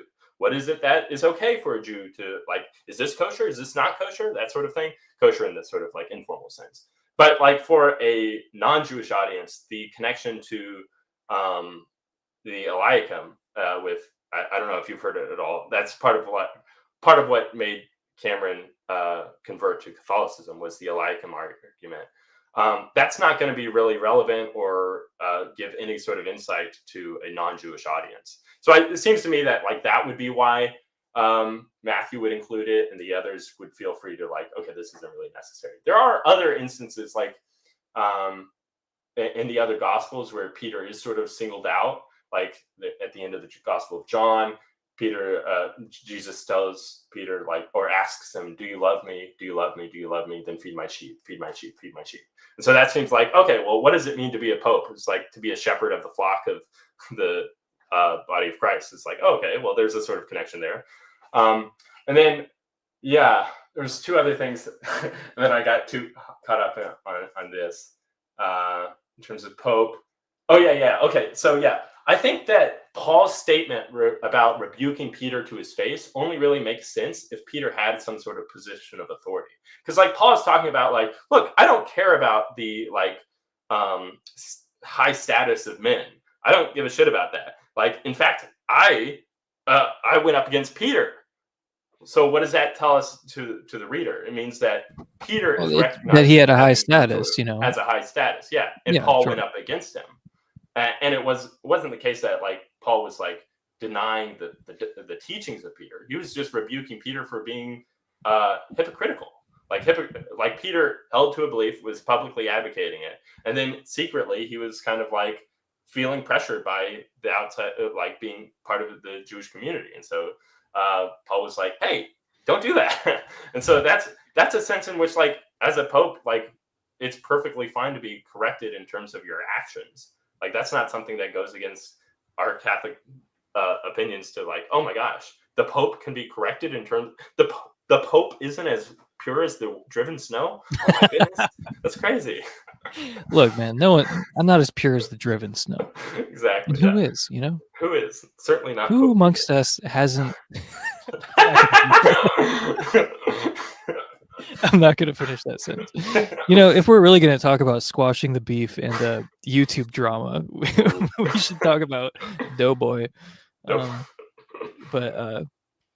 I still don't know. Anyway, let's stay focused for a second. So, and not talk about sex scandals. Speaking of sex, though, Mary, whether or not she had it. Yeah. No, wait. I want to think about Peter for a little bit longer because. Okay, so he's always listed first. He's the big dog. Okay, he's got authority. He's got clout. You know, he's got the biggest channel of all the apostles.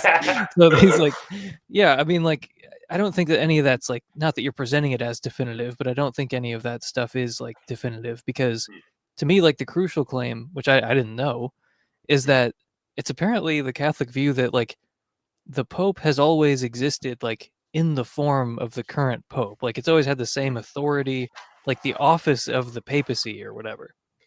Like it's existed from Peter onward. Like that's what, it's not just that Peter was like the big dog or he was the torchbearer or something.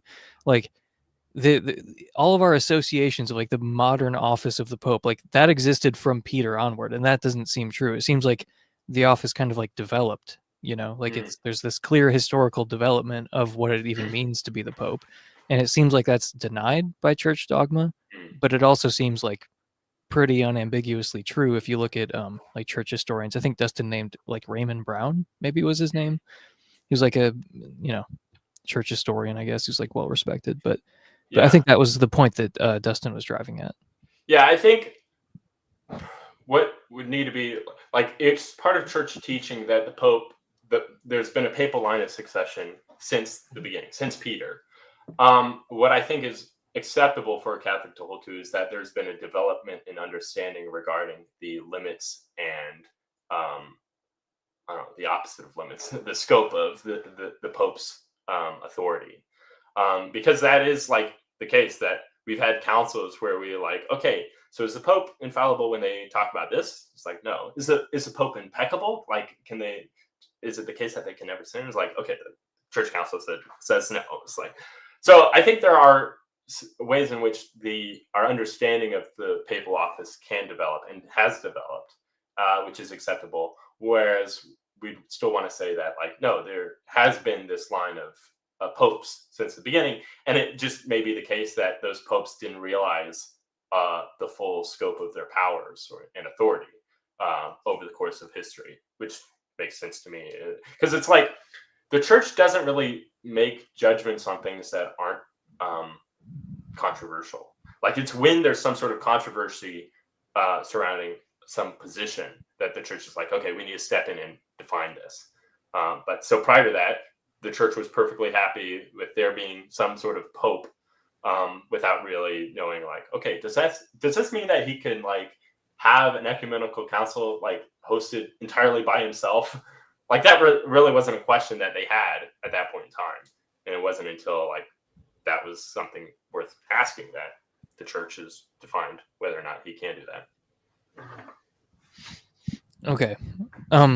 I had one question I wanted to ask you, other than the Marian stuff, about dogma, because Kyle Allender made this point on Twitter, which I thought was like an interesting point. It was just like, there are so many dogmas, and it's like, if you have like one or two, it's like, okay, this can't be wrong. If this is wrong, Catholicism is wrong. But there's like 180 of those things. Like, it's like, or whatever, you know, the number is very high, isn't it? Something like 180. I'm not sure. Yeah.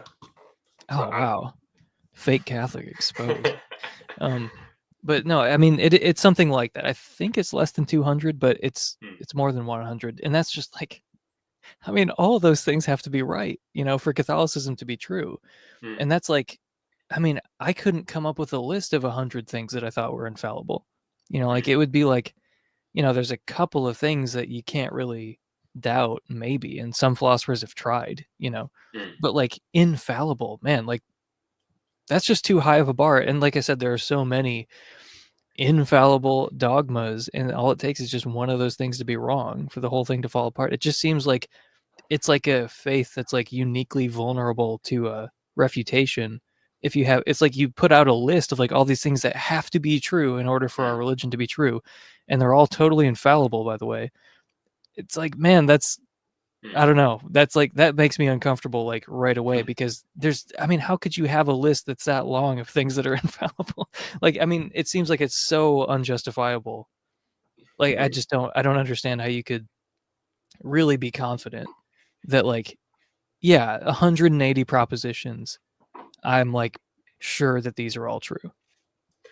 Yeah, really, it's not like you're judging each proposition individually. It's more so like, okay, here's a proposition. What is its source? Oh, well, I believe its source is the Holy Spirit guiding the church in this specific magisterial authority. It's like, okay, well, then I'm going to trust the Holy Spirit in this regard. And then you do the same thing for all the others. It's not like you have to individually discern. It's like, okay, is this true? Am I like 100% confident in its truth? And then it's like, okay, yes. Now let's move on to the next one. It's like, if you have any sort of credence in God sort of like working within history to guide the church in all things towards truth, as Jesus says in Mark, I can look it up, but it's when Jesus sends the Paraclete, the Holy Spirit, to guide them in all things towards truth. The church understands this as to be like, okay, that means the Holy Spirit is going to be with the church for till the end of time. And so if you think that, yes, God does interact with history and protects the church from like dogmatically defining things that are in error, so that, because really that's what the magisterium is. It's a protection from holding to false beliefs and like in such a way as being held to accept them. Like, God is never going to require of you to be part of his church to hold to something that they have definitively stated as like, this is the truth, when it's not true. Like, because then you're going to be torn between like believing something false for the sake of like being part of the body of Christ. It's like, no, God gave us a way in which you can be part of the body of Christ and never ever be like committed to or like have to submit to something that is in error. Like, that's why it's kind of a good thing that there is this magisterial authority. Because if it was the case that in order to be part of the body of Christ, you did have to submit to it, and the thing that you had to submit to wasn't protected from error, that means you would have to like submit yourself to erroneous doctrines. And I don't think like God would do that to us. But so that's a sort of like a priori case, I guess, for there being some sort of infallible magisterium, because God wants us to be able to be joined to a church that has a set of teachings and doesn't ever want us to be committed to that church in such a way that we're committed to something that's in error. I'm going to be totally real with you. I'm going to have to go back and listen to that later because I accidentally clicked on something that almost fucked up the whole stream and like deleted it or something. I was like, I tried to change one thing.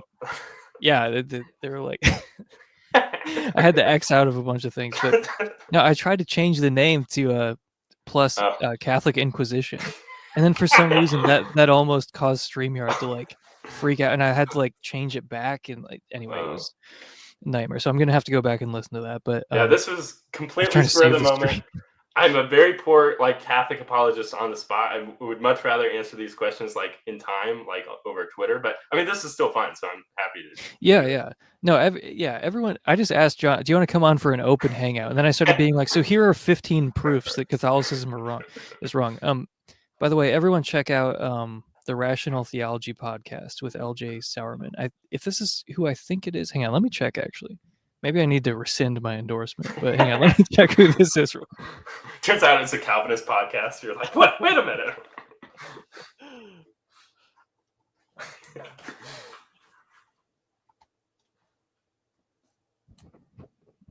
Okay, no. This is who I think it is. I just had to double check. So he's had our pal Joseph Lawal on a couple times, and really good. I had to message Joseph after I listened to their talk about philosophy of religion and LDS, like LDS philosophy, and I was like, man, I wish you said this stuff on my channel because I want to like clip a bunch of it, because he connects his sort of like broad view of like classical theism and how the church sort of started with a particular view of God, and then like the influence of pagans and Neoplatonists and stuff kind of corrupted it and turned it into this classical theist nonsense. And then the LDS church was like a restoration of that, like more, early Christian view, more like Jewish view of God, which is more finite.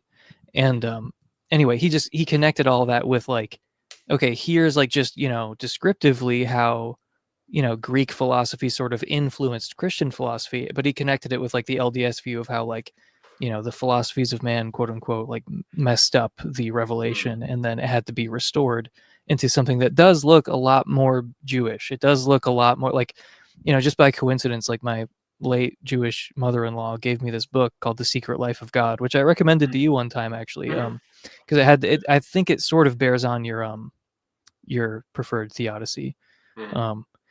But anyway, it's like, yeah, God changes, God like learns things, he becomes God, like he becomes better and like, that seems, kind of consistent with certain LDS views. But you just have Jews like totally independent of Mormonism writing things that seem, similar to things I've heard from Mormons anyway. But Joseph Lawal does a good job of like bringing all that together, like just the straightforward like history of philosophy stuff with like the LDS view of what happened.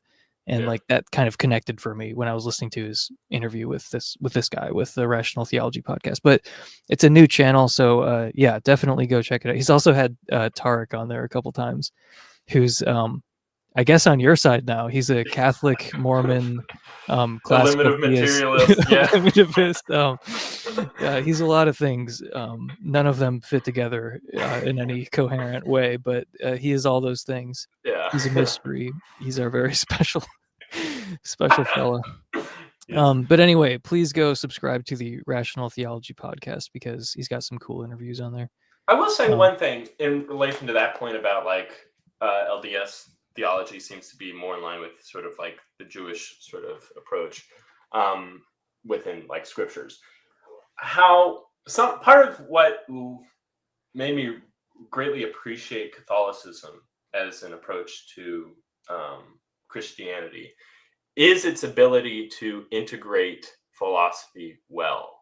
Now, this is in large part due to Thomas Aquinas and his adoption of Aristotelianism.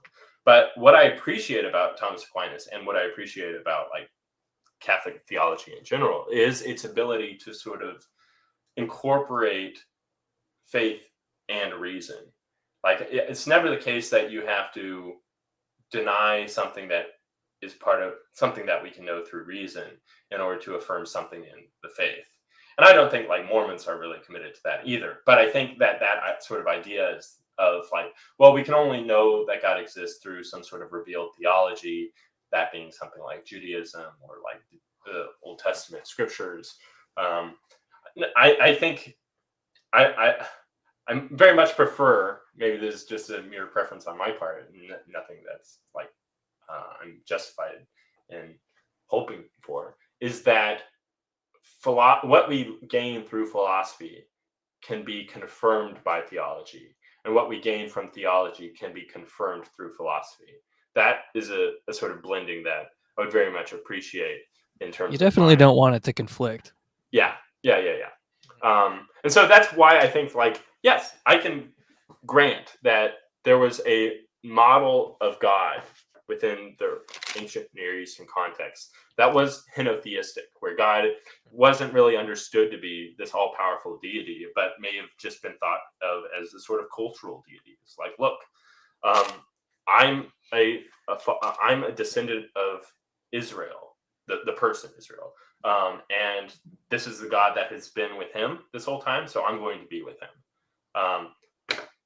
But as Judaism bumps heads up with Greek philosophy, I really appreciate the sort of synthesis that's had, where what can be known through natural reason also lines up with what can be known through revelation.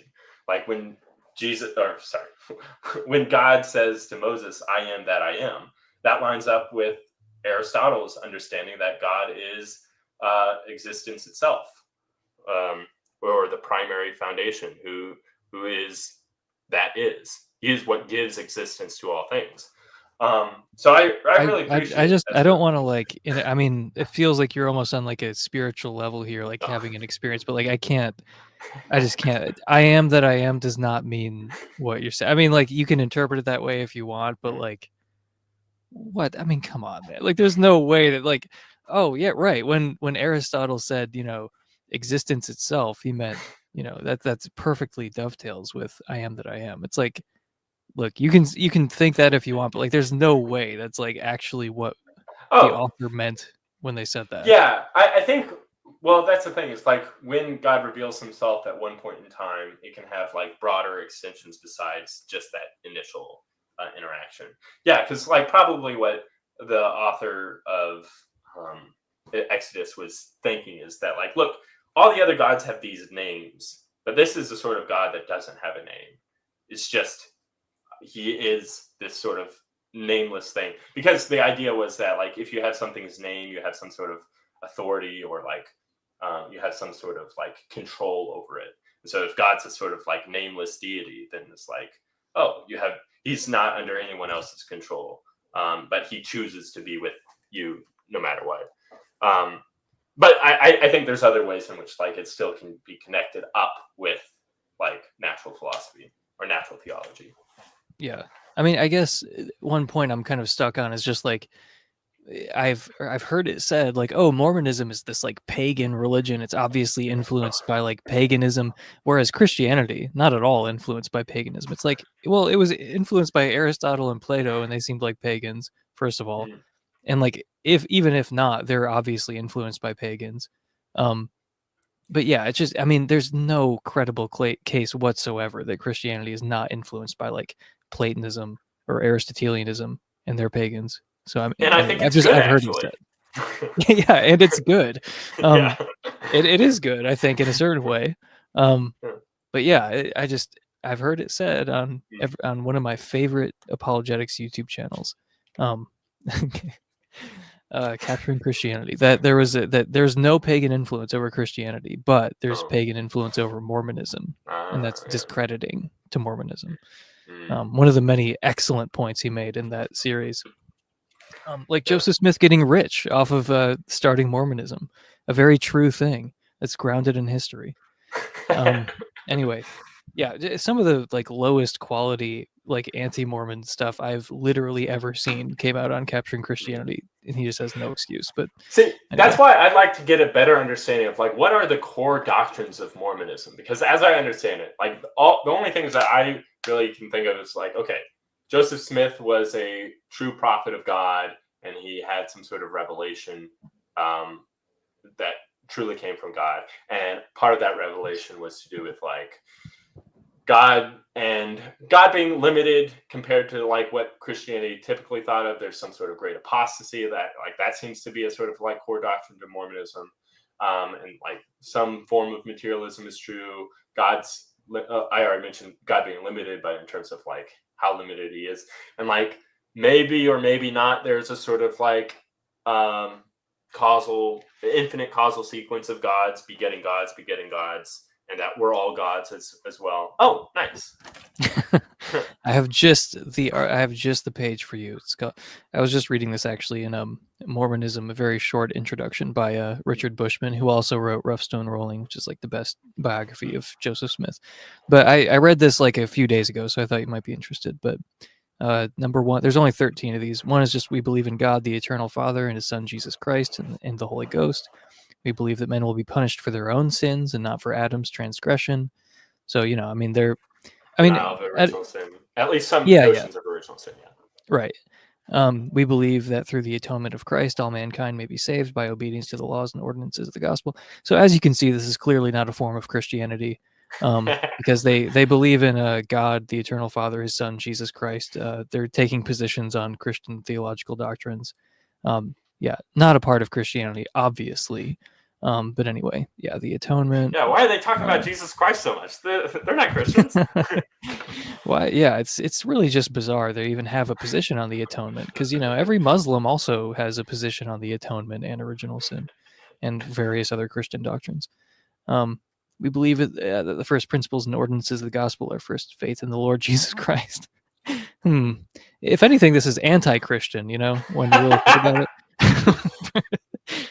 Second, repentance. Third, baptism by immersion for the remission of. Oh, you'll like this one as a Catholic.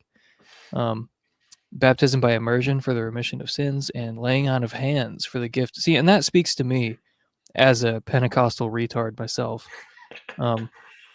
Someone raised in that context. Is that what I think it sounds like? Baptism by immersion for the remission of sins. Isn't that also what you believe? Yeah, I mean, we're not as strict that it has to be through immersion. It could also be done through like just sprinkling. Yeah. So I don't know if I imagine they're going to be very strict, just given the fact that it's listed here as being immersion. But yes, we do believe that baptism remits us of sins. But as I understand it, within Mormon theology, like the baptism is more symbolic, but it's just still something that is an action that we perform, and then God remits our sins. Which I don't know, like whether or not it's like I think they believe in believers' baptism, whereas Catholics believe that babies can be saved through baptism. LJ is saying we affirm baptismal regeneration. Robert Borland has a book on this topic. Wow. Articles of Faith are not the best overview, but a good starting place. Okay. Yeah. I mean, these are pretty short. There's only 13 of them. Yeah. We believe that a man must be called of God by prophecy and by laying out of hands by those who are in authority to preach the gospel and administer the ordinances thereof. You know, there's one in here about like freedom of religion that I wanted to get to. They believe in tongues, prophecy, revelation, visions, healing, interpretations, blah, blah, blah. Bible, Book of Mormon, Word of God. You know, typical Muslim stuff. There's no difference. We believe that all that God has revealed, all that He does now reveal, blah, blah, blah. We believe in the literal gathering of Israel and in the restoration of the 10 tribes, that Zion will be built upon the American continent, that Christ will reign personally upon the earth, and that the earth will be renewed and receive its paradisical glory. This is the freedom of religion part. We claim the privilege of worshiping Almighty God according to the dictates of our own conscience, and allow all men the same privilege. Let them worship how where or what they may. So that's pretty unique to Mormonism, I would say. The fact, like, that seems like a pretty American kind of thing, like having freedom of religion built into the Articles of Faith, you know? Yeah. I mean, Catholics were lighting people on fire for believing, worshiping how they may, or believing what they may. Is this a like modern sort of like summary of Mormon beliefs? Because I don't know if this is something that's like they've always held to, or if this is something I that's think, like, yeah, written in 1842. 1842 by the Okay, prophet Joseph Smith. These 13 statements yeah, explain very the basic progressive. doctrines. Yeah. Yes. Yeah. I mean, that was very much in line with the sort of American attitude towards religion. Well, I guess And in in particular, an American attitude plus persecuted religious minority who's constantly getting, attacked. Yeah. But as I learned in the RFM video, they started it, so it's really who's to say whether it was bad or not. That was what he said, by the way, about the extermination order. I know, that was so crazy. That was like, oh yeah, we're gonna fight back. It's like, see, they're violent. It's like, okay, well, if you're being exterminated, that's what you should want. It's like, yeah, fight back. If you're being exterminated, you have full right to do that. Yeah, he clarified in that follow-up stream. He's like, no, I'm saying they started the language of extermination. It's like, dude, you are such a lawyer, and I mean that as a pejorative. Like, that is such bullshit. You know it's bullshit. Like, you said it in the context of like people being hunted down and killed, including children. You said, oh, they started it, which is just like such a fucked up thing to say, and he just couldn't even admit that. Like he couldn't look in the mirror and be like, oh yeah, what am I doing? Like, why am I saying this? Why am I doing this? Instead, he just doubled down and then said a bunch of like weirdly insulting things about me. He was obviously very butthurt about the whole thing. But anyway, yeah, ex-Mormons are honestly, I have some ex-Mormons in the audience, so I don't want to like insult all ex-Mormons. And like Jared on that stream is an ex-Mormon. He seems like a really cool guy. He's one of the good ones. Yeah, one of the good ones. But it just seems like when I'm looking at different types of atheists, like there's that joke about in Ireland, you're like going through a checkpoint, and then it's like, are you Catholic or a Protestant? Like an armed guard asks you, and you're like, I'm an atheist. And he's like, are you a Catholic atheist or a Protestant atheist? And it's like, that used to like kind of annoy me, but it's true. Like if you're an atheist who came out of a Catholic context versus out of a Protestant context, that totally changes the character of your atheism, because you're reacting against the religion that you know. So if you grow up under like Greek polytheism and you're an atheist, you're probably going to just be in a totally different state of mind, have a different like web of beliefs, But that also applies to Catholics and Protestants, and it also applies to Mormon atheists, which I don't know if those guys are atheists, but they're ex-Mormons at least. But it's just like, I have noticed a particularly low quality of like non-believers who come out of Mormonism. Like, it's really weird. I don't know why, but I don't notice a lot of like great philosophical insight from ex-Mormons in general. Okay, I'm just talking about like the big ex-Mormon channels, and there are a handful of these. I'm just saying I've watched like videos from the biggest ex-Mormon channels. None of them know anything about philosophy. They don't seem to care to. It's like, it's really bizarre. Like, they don't produce anything that I like or that's like worthwhile, in my opinion. Okay. Yeah, the quality of like ex-Mormon atheism is like noticeably lower than like Catholic atheism and Protestant atheism. Yeah, anyway, if you're going to look at like Draper or Schellenberg or Oppie, like, where did they come from? It was not Mormonism. Like, it just, I don't know, for whatever reason, they do not produce good atheists, at least not yet. But, yeah,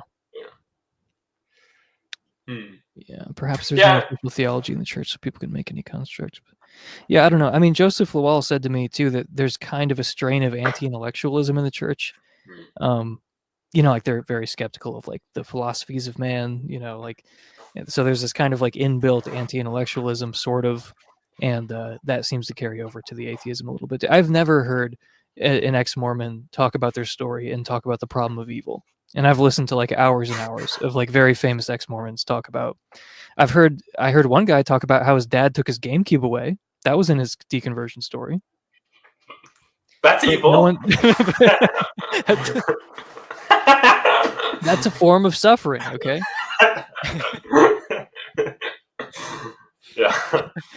Yeah, Joe Schmidt is exactly. That's what I'm saying. Like, there are all these like Catholics not only produce good philosophers, they also produce good atheist philosophers who like leave Catholicism. Anyway, So we've been going for a while. Is there anything else you want to close with before we sign off here?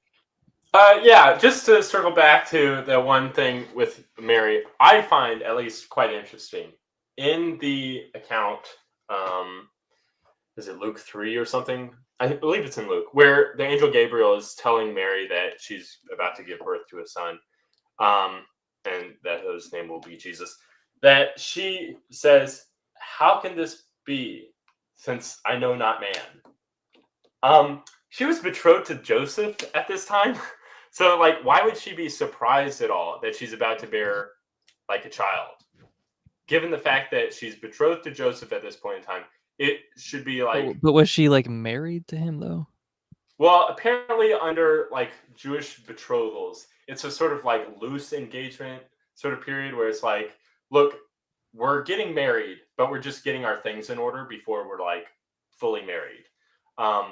That's in terms of, but even still, like, even if she was just engaged and she was told, you're going to have a child, it's like, well, I guess I'm going to have a child with Joseph. That's really cool to hear. But she's like, how can this be, since I know not man? And that, like, it's a present tense use of, like, I know not man, like, sort of like how you might say it, like, if I told you you're going to get drunk tonight, Emerson, and you're like, how can this be, since I don't drink?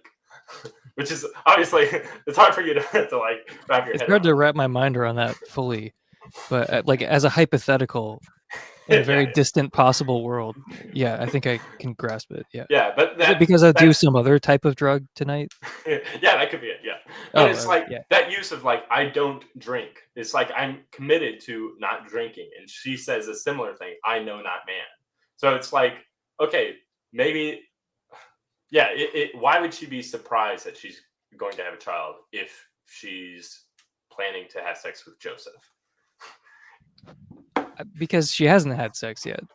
I know, but she's not telling. The angel doesn't tell her that she's now pregnant, but she's going to become pregnant. Like, if you're betrothed to somebody, don't you think it's implied that she is like going to very soon become pregnant? Like she either is pregnant now or it's like really, really soon. I don't think it says in the verse there. I mean, Dustin did bring this up as a point against Catholicism, I think, where he was like, it doesn't seem like that was the implication. And if that was what they intended to say, there are like other ways you could have communicated that other than like implicature that wouldn't leave so much ambiguity. Where, yeah, he just said like his most plausible, like in his mind, the most plausible reading of that passage and others is like Mary hadn't had sex at that point. So she's like, how can that be? Because she was a virgin, but that says nothing about whether she'll be a virgin for her entire life. So it's like, if the point is like, well, I've made this commitment to chastity, I'm never ever going to have sex. There are other ways to say that. You know, there are other ways to communicate that would be clearer. But like the way that it's written, it does seem to leave room for like, oh, how can that be? I haven't had sex. How could I be pregnant? Well, it's not that I haven't had sex. It's that I don't have sex. But she didn't say I don't have sex. Well, it's not in a past tense. It's a present tense. It's like, I know not man. So knowledge presently. In this sense. Yeah. I'm not having sex right now. It's like, okay.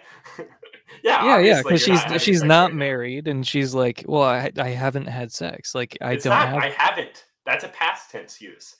It's I don't have sex. But she said, I know not man, right? Yeah. It's not I have not known man. I mean, I'd have to look at it, but I feel like, I mean, I don't have it up in front of me right now, but I feel like Dustin did mention this as like a point against Catholicism, where this doesn't seem like it's not that that's an impossible interpretation. Like, yeah, that's you can interpret it that way, but given the fact that it doesn't seem to come up in any other context, including context where you think it would, like when Mary comes up, and it just doesn't ever seem to be mentioned ever. Well, here's another interesting thing. Especially when it comes to like Jesus's brothers, you know, which I guess as a Catholic you believe they were saying like my brother, like it wasn't like yeah, exactly. Yeah, it was like the spiritual brotherhood of all mankind. You know? Right, of course. No. I mean, like the term there, adelphoi, means. I mean, it's used even in the Septuagint, where they're talking about my cousin, like Lot and Abraham, they were Adelphoi, they were brothers, but I mean, they weren't actually brothers, they were cousins. And also, like, there's other contexts where we would expect, if Mary and Joseph did have kids, that we would have them be mentioned, such as in the story of Jesus being left at the temple for 3 days while Mary and Joseph sort of leave with the party.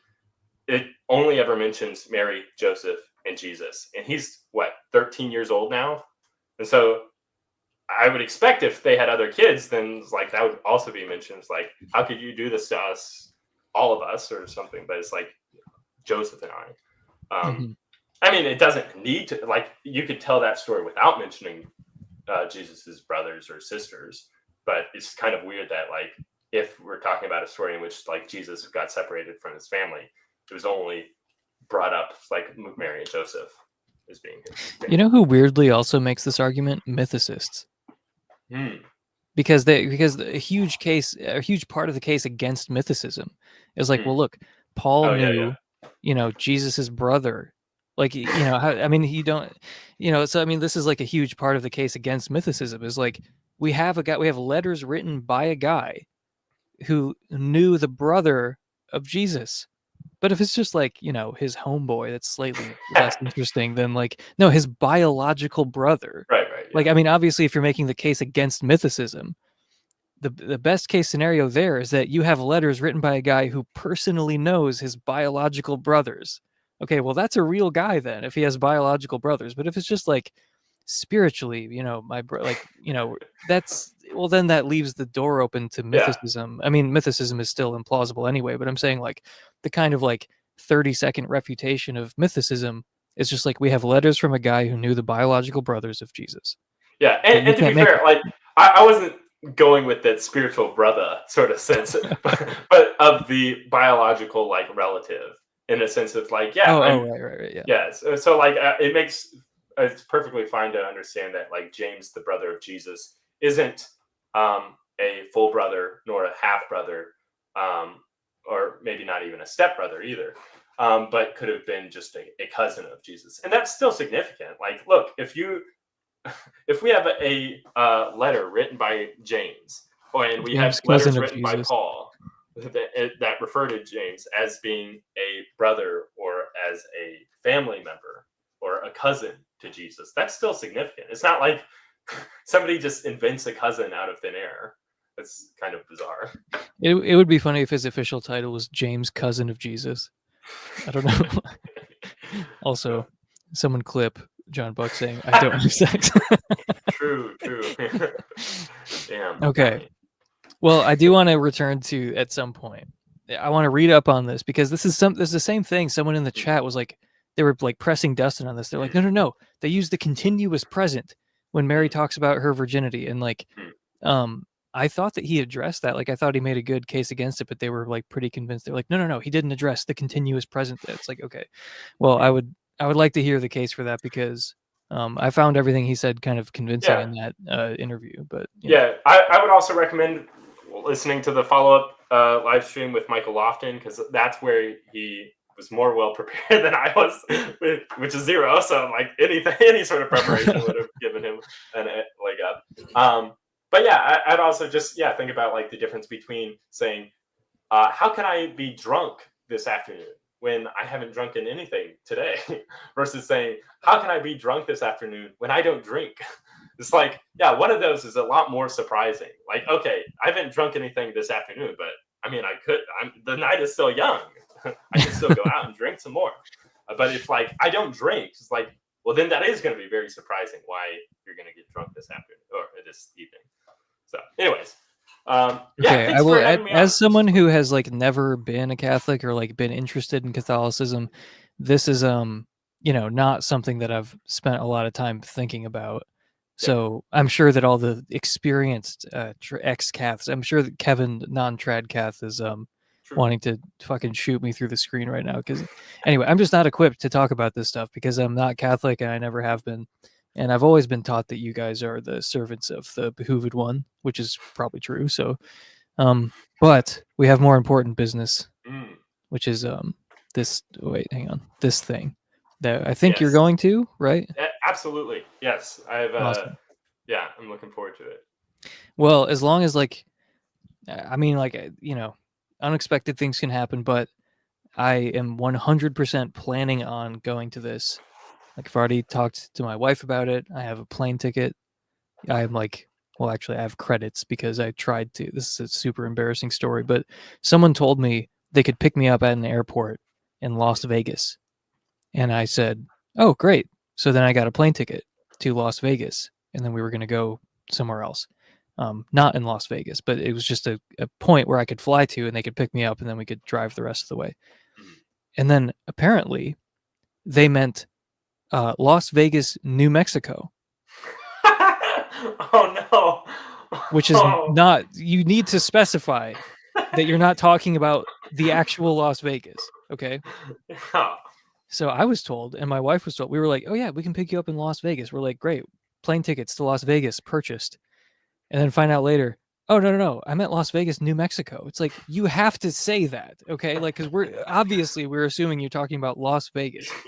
So then we like our tickets were returned, but they only gave us credits. So like we both have like travel plans this year, so it's fine. Like we could. So this is what I'm planning on using mine for. Okay, so I've got the plane ticket set aside, and I've told, I'm planning on going to this. Justin Schieber is going.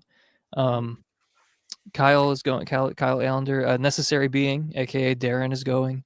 Lots of familiar faces from this channel are showing up. One or two of the guys from Naturalism Next might be going as well. I mean, that's still. I mean, with all these things, it's probably still somewhat up in the air, but they want to at least, so that's good. Yeah. Okay. So yeah, the greatest philosophy conference of all time. I think it's all discussing like the work of Paul Draper, which is pretty cool. It's a lot of Christian philosophers, but Draper will be there, Schellenberg will be there, Michael Tooley will be there, Daniel Rubio. He's not one of the presenters, but James Sturba is also listed as attending on that website, like who's all attending. So that's cool. He wrote, "Is a good God logically possible?" Cool, man. It's just such a good list here. Like, I mean, yeah, the greatest. I mean, sure, but yeah, September 19th through the 20th of Perry Hendricks is going to be there.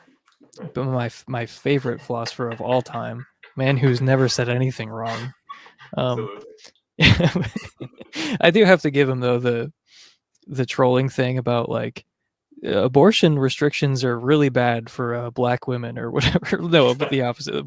Just saying that like legalizing abortion is specifically harmful to black women. Like that sounds like a Cumtown bit, and it's like a published paper. It's honestly funny, but yeah. If you have any questions about this, about the greatest philosophy conference, and like question that, this is a title that organizers deem by fiat. Dissidents may file complaints with the organizers, but complaints must be substantiated with countervailing evidence and arguments consistent with their priors and background knowledge. So keep that in mind. But yeah, I mean, a bunch of us are going to be there, and yeah, it'll be the first time we're all together since like Oklahoma City, I think. Yeah. Hopefully, we'll get an even bigger crowd than there in Oklahoma, which will be great. Oh, and I think the Non-Alchemist is going to be there. I'm trying to think of who else has said they're going to be there. Anyway, lots of us are going to be there. So yeah, definitely come if you are if you're near the Purdue area in Indiana. But I'm coming from California, so what excuse do you have? Right, yeah, I think it's like 7.5 hours drive for me, and so looking forward to it. Actually, maybe it's longer, like 12. No. Yeah, I think it's like 8 or so. Are you driving? Yeah. I mean, it's a route I've taken quite a few times because my girlfriend has a sister that lives up right in that way, so we'll go together and then I'll just kick her out. And hang out you're not making her go to the conference, are you? No.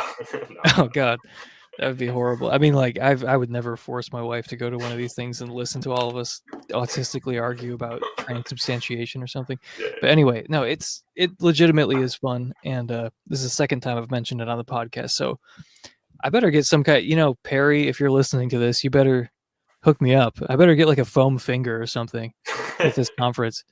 But yeah, we're gonna be there at Purdue, and it really is a lot of fun. So. Except Joseph won't be there because he's going to a gay wedding. Well, probably not a gay wedding, but no, it's literally a gay wedding. Oh, really? Oh, wow. Yeah. Anyway, Okay, well, on that note, I'll see you guys later. I don't know if we squashed the beef today, and we didn't talk about Trent, but who cares? Anyway, all right. Thanks for joining me, though. I do appreciate it. Yeah, I loved it. Thanks. All right, talk to you later.